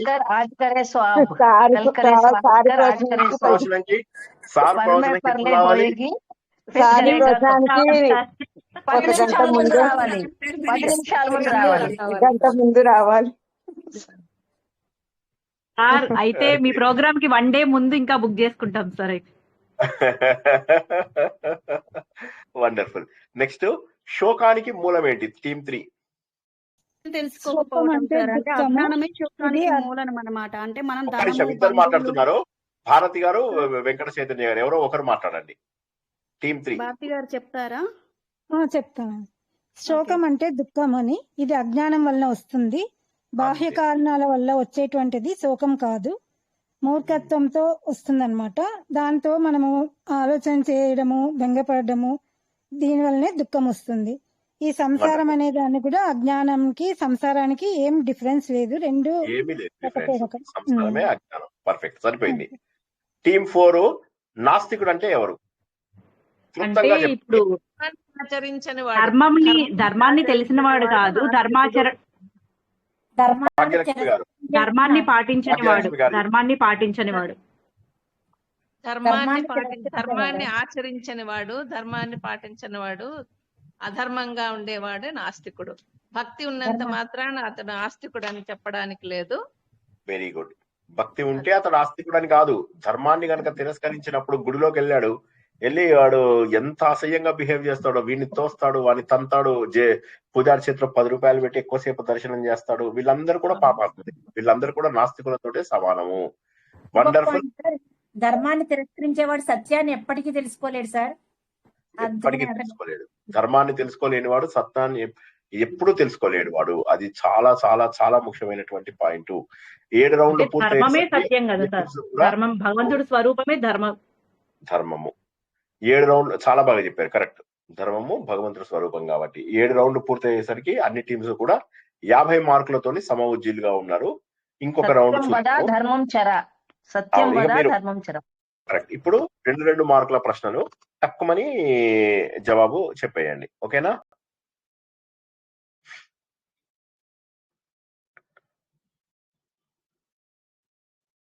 పండితుడు అంటే ఎవరు? శాస్త్రజ్ఞానం తెలిసినంత మాత్రాన పండితుడు కాదు. ఆచరణ ధర్మాన్ని తెలుసుకొని ఆచరించి వివేకంతో జీవించేవాడు, ధర్మజ్ఞానం ఉన్నవాడు. Very good. 2 marks. Next team, తర్వాత టీము. కామము సంసారానికి మూలం. ఎందుకు? బంధాలను సృష్టిస్తుంది. కోరికలు ఇవన్నీ బంధానికి కారణం కాబట్టి కామమే సంసారానికి మూలం. రామయేష క్రోధయేష రజోగుణ సముద్భవం, అది కూడా చెప్పొచ్చు కదా. లేదు, ఇది సరిపోయింది. మూలము అనుకున్నాం కాబట్టి యక్ష ప్రశ్నలు కర్మయోగాన్ని బోధిస్తున్నాయని మనం అనుకున్నాం, చాలా సార్లు అనుకున్నాం, 6 సార్లు 7 సార్లు. ఇవాళ కూడా మళ్ళీ మనం ఉపోద్ఘాతం లోపల కర్మయోగమే అని చెప్పేసి అనుకున్నాం. ఎందుకు? ఒక 2 మాటల్లో చెప్పండి చాలు. అంటే సార్ కర్మయోగం ఎందుకంటే ఫలాపేక్ష లేకుండా ధర్మాన్ని ఆచరించాలని చెప్తారు. విశ్వడు ధర్మ కాదా సార్? అంతే, కరెక్ట్ ఆన్సర్ అంటున్నాను. అంతే, సరిపోయింది. ఇంకా చెప్పమంటారా సార్? సరిపోయింది. మెయిన్ అక్కడ మూలం దొరికింది. యక్ష ప్రశ్నలు కర్మయోగాన్ని తెలియజేస్తాయని తెలుసుకున్నాం. అదే విధంగా టీమ్ 4 చెప్పండి. యక్ష ప్రశ్నలు జ్ఞానయోగాన్ని కూడా తెలియజేస్తున్నాయి. ఆత్మజ్ఞానం సార్. ఆత్మజ్ఞానం ఎలాగా? ఆత్మజ్ఞానాన్ని తెలియజేస్తున్నాయి. ఇప్పుడు గృహస్థు ఎవరెవరు అన్ని ఆశ్రమాలలో వాళ్ళు ఎవరెవరు ఆశ్రమాలు వాళ్ళ ధర్మాన్ని పాటిస్తూ జీవనం సాగించాలని చెప్తాడు. కరెక్ట్. అంటే ధర్మాచరణ ద్వారా మోక్షం వస్తుంది. నువ్వు చేసే ప్రతి పని జ్ఞానయోగమే. ఏం చెప్పాలంటే కర్మ ఎప్పుడైతే చిత్తశుద్ధితో చేస్తామో అది జ్ఞానమే. కర్మ గనక చిత్తశుద్ధితో చేస్తే అది జ్ఞానమే. జ్ఞానం అని కూడా చెప్పారు సార్. జ్ఞానం. కరెక్ట్. తర్వాత ఇప్పుడు చివరి రౌండ్, మానసిక ఒత్తిడికి కారణం ఏంటి? 2 పుష్కరాక్ష.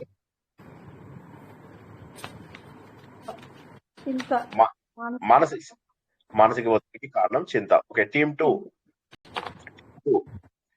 ఎవరైనా స్టూడెంట్ ఉపయోగపడుతుందా?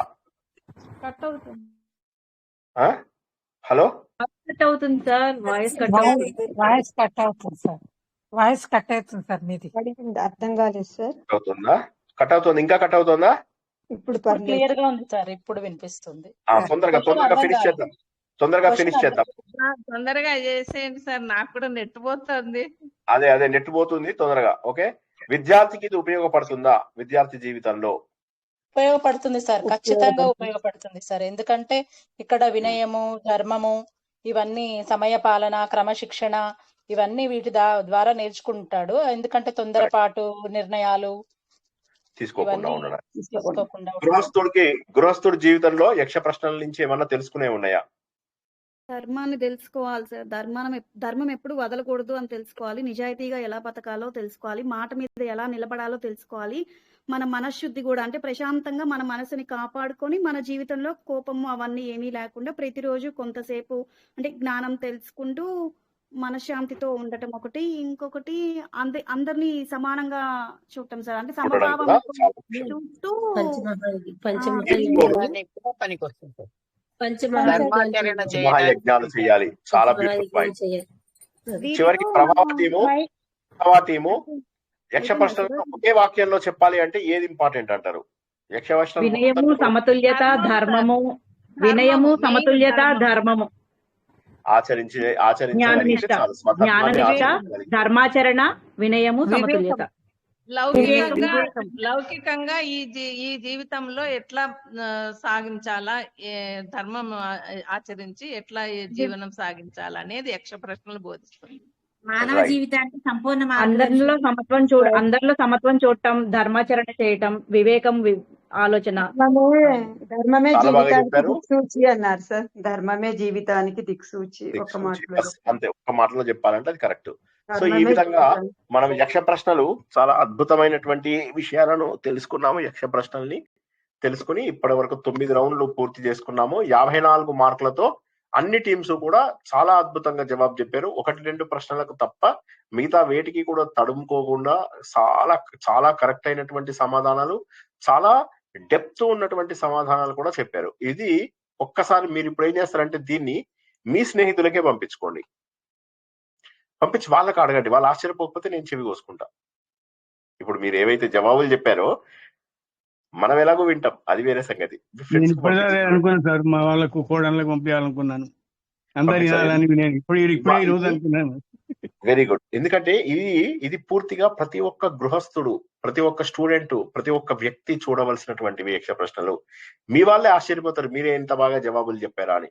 తప్పకుండా మీరు 10 మందితో చూపించండి. ఇది మనకేమి మనీ గమనించిన డిఫరెన్స్ మీరు అన్నట్టు లాస్ట్ టైం చెప్పిన దానికి లాస్ట్ టైం సాధన తెలుసుకున్న దానికన్నా కూడా ఒక మెట్టు ఎక్కువ ఇప్పుడు మేము తెలుసుకోగలమా అంటే మాకు ఆ డిఫరెన్స్ తెలుస్తుంది. 100%. విధానంలో కానీ మాట్లాడే దాంట్లో కానీ కొంచెం అదైతే ఒక మెట్టు తెలుస్తుంది సార్, తెలుసుకోగలుగుతున్నాం. బాగా థింక్ చేయాలి అని చెప్పి ఇచ్చారు కదా సార్, అందుకే బాగా థింక్ థింక్ చేశాం సార్. నిజంగానే థింక్ చేసి నాకే ఆశ్చర్యం అనిపించింది మీరు చెప్పినటువంటి జవాబులు. అటు వీటిల్లోంచి చెప్తున్నారు, భగవద్గీతలోంచి, విష్ణు సహస్రనామంలోంచి, రామాయణంలోంచి, మహాభారతంలోంచి, ఇతర కథల్లోంచి, అన్నింటి నుంచి కూడా తీసుకుని చాలా బాగా చెప్పగలిగారు. మీ సొంత వాక్యాలలో చెప్పారు చాలా విషయాలని. అది బాగా 90 క్వశ్చన్స్ ఆన్సర్స్ కూడా బాగా ఉపయోగపడ్డాయి సార్. బాగా ఉపయోగపడ్డాయి. చాలా వాటిని బేస్ చేసుకునే ఆన్సర్ చెప్పాం సార్ ఎక్కువ బాగా. ఎస్, ప్రాక్టీస్ పేపర్స్ ఎప్పుడు కూడా ముఖ్యమే. మీరు ఇంకా పిల్లల్లాగానే అందరూ ప్రాక్టీస్ చేసుకుంటూ ఉండాలి. ఇట్లానే ప్రాక్టీస్ చేసుకోండి. సాధనని ఎప్పుడు వదలకండి.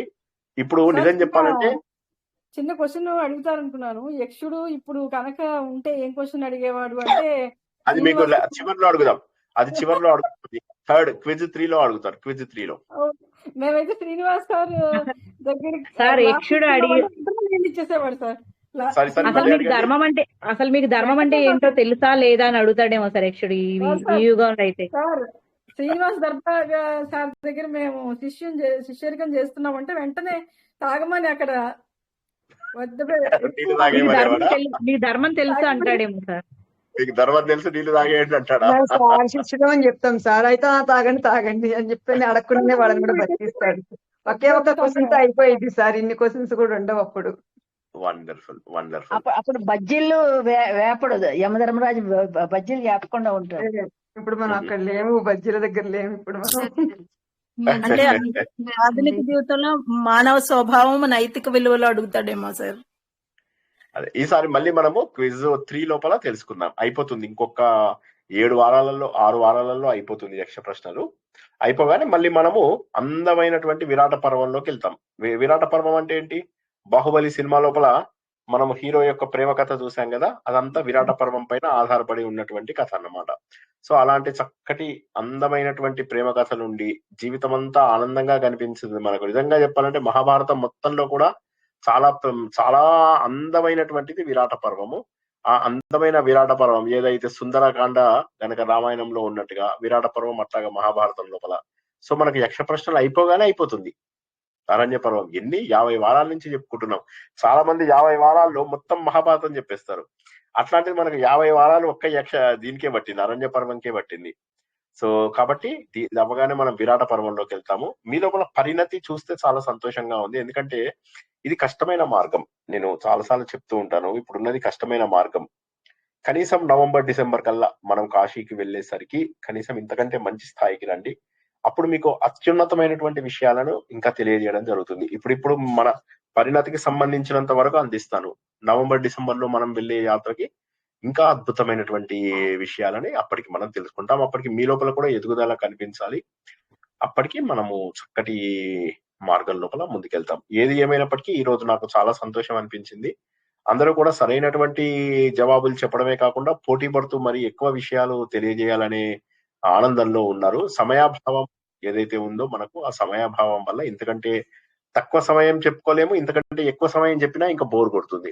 కాబట్టి క్విజ్ అనేది ఎంత చెప్పుకోవాలో అంత డీటెయిల్ గా చెప్పుకుంటాం. ఆ 3 ప్రశ్నలేమో తత్వంకి సంబంధించింది, 1, 2, 3, 4 ప్రశ్నలేమో సగం తత్వానికి, ఇంకా కొన్ని ఏమో డైరెక్ట్ ప్రశ్నలు. డైరెక్ట్ ప్రశ్నలు అయినా మీరు తత్వం రూపంలోనే చెప్పారు. 9 రౌండ్స్ పూర్తయ్యేసరికి 54 మార్కులతోని 3 టీమ్స్ కూడా సమంగా నిలిచారు. కాబట్టి మీ అందరికీ కూడా మరొకసారి హృదయపూర్వకమైనటువంటి 4 టీమ్స్ సార్, 4 టీమ్స్ మీరు కంగ్రాచులేషన్స్ మీకు హృదయపూర్వకంగా. నేను చెప్పేది ఏంటంటే మీకు తెలిసిన వాళ్ళకి పంపించి ముందు వాళ్ళని నేర్చుకోమనండి. ఇది ఫస్ట్. మీరు ఎవరినైనా మార్చగలిగితే యక్ష ప్రశ్నల ద్వారా మార్చగలరు. ఎందుకంటే యక్ష ప్రశ్నల లోపల మీరు ఆత్మ జ్ఞానము, ఆత్మ నిర్మలము, అది చిల్ల గింజ వేయగానే నీటి లోపల ఉన్నటువంటి మలినమంతా తొలగించేసి జ్ఞానం, అది లేదు కదా ఇక్కడ. అంత కష్టమైనవి కావు ఇవి. ఇది మనం నిత్య జీవితంలో పాటించేది. కాబట్టి మీ మిత్రులందరినీ కూడా చూడమని చెప్పండి. వారందరూ కూడా చూసి సంతోషించడమే కాదు, మిమ్మల్ని కూడా అభినందిస్తారు. వాళ్ళు మీలో వచ్చిన ప్రగతికి కూడా వారు అభినందించే అవకాశం ఉంది. కాబట్టి నాకు చాలా సంతోషం అనిపించింది. అందరూ కూడా ఇదే పరిణతిని కొనసాగించండి.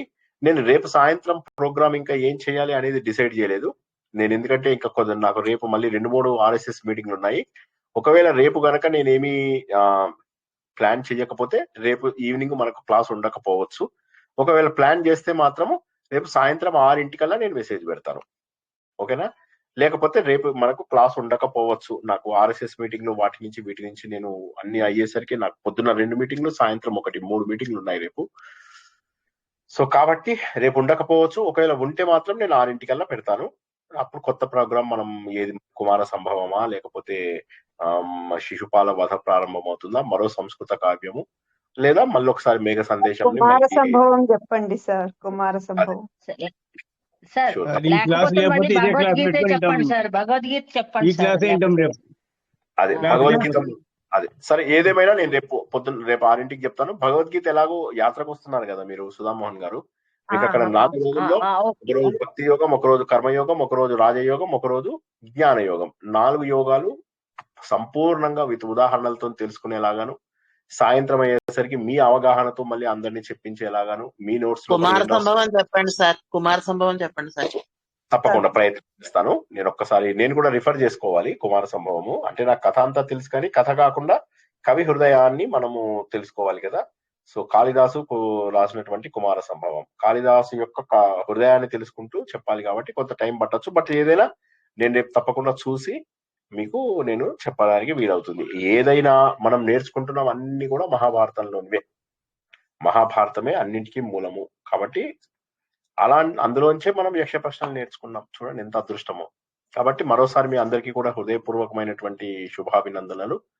అండ్ ఇదే ప్రగతిని అందరూ మళ్ళీ కొనసాగించి నన్ను కూడా ఇలా సంతోషపడేలాగా చేయండి. కనీసం నవంబర్ డిసెంబర్ కి మరిన్ని మెట్లు మీరు ఎక్కి ఇంకా ముందుకెళ్తారని ఆశిస్తూ, ఆ భగవంతుడు మీకు ఇట్లాగే ఇదే రకమైనటువంటి పరిణతిని, ఇదే రకమైనటువంటి ఆలోచించే స్వభావాన్ని, ఇదే రకమైనటువంటి శ్రద్ధను, ఆసక్తులను ఇస్తాడని ఆశిస్తూ ఈ రోజు ప్రవచనాన్ని మనము ముగించుకుందాం. ఆత్మసుఖము వీడిని ఆట కొరకు పాత్ర పోషణ చేసి తీసుకున్న విశ్రమించదని పాదం ఆశ్రయించి పరమ కరుణాంతరంగా శ్రీ పాండురంగ. జై శ్రీకృష్ణ. ఎవరేమో మాట్లాడబోయారు? ఆడియన్స్ లో ఉండలే సార్, పాపం వాళ్ళు జై శ్రీకృష్ణ సార్. ఆడియన్స్ సౌండ్ ఉంటుండలే సార్, వాళ్ళు వెయిట్ చేస్తుంటారేమో ఇప్పుడు దాకా. ఆడియన్స్ ఈ వారం కూడా అడగలేదు సార్, ఈ క్విజ్ లో కూడా ఆడియన్స్ ఆడియన్స్ క్వశ్చన్స్ సౌండ్ ఉంటుంది అడగలేదు కదా సార్. సార్. వాళ్ళు ఆడియన్స్ పాపం క్వశ్చన్స్ అడగలేదు, ఆడియన్స్ క్వశ్చన్స్ అడగలేదు, ఎందుకంటే ఇది కొద్దిగా పరిణతి పొందిన ఇది కదా. నెక్స్ట్ ఆదిత్య హృదయంలో మళ్ళీ కొన్ని ఉంటాయి మనకు. ఆదిత్య హృదయం 6వ తారీఖు నాడు అని చెప్పాను, అది ఉండదు, 6వ తారీఖు నాడు ఉండదు. మనం ఊరి నుంచి వచ్చిన తర్వాతనే ఉంటుంది, అది ఊరి నుంచి వచ్చిన 10 రోజుల తర్వాత ఉంటుంది. అంటే మిడ్ ఇదిగా, లేకపోతే 20వ తారీఖు వేసుకోండి, వచ్చే నెల ఇది ఈ టైంకి ఆదిత్య హృదయం క్విజ్ ఉంటుంది, 1 మంత్ టైం. సరేనా? ఇప్పటి నుంచి అది మీరు ఊరికి వెళ్ళడానికి లాస్ట్ టైం కంటిన్యూషన్ ఉంటుందా సార్? ఏంటండి? లాస్ట్ టైం మళ్ళీ ఫస్ట్ నుంచి మొత్తం శ్లోకాలు కదా సార్ ఆదిత్య హృదయం ఇప్పటి వరకు అయినాయి. ఒకరితో నాకు వినిపించలేదు, ముగ్గురు మాట్లాడారు. సూర్యశ్రీ గారు మీ ప్రశ్న ఏంటి? ఆదిత్య హృదయం మొదటి నుంచినా లేకపోతే తర్వాత నుంచి కంటిన్యూషన్ సార్? మొదటి నుంచి ఆదిత్య హృదయం మొదటి నుంచే ఉంటుంది.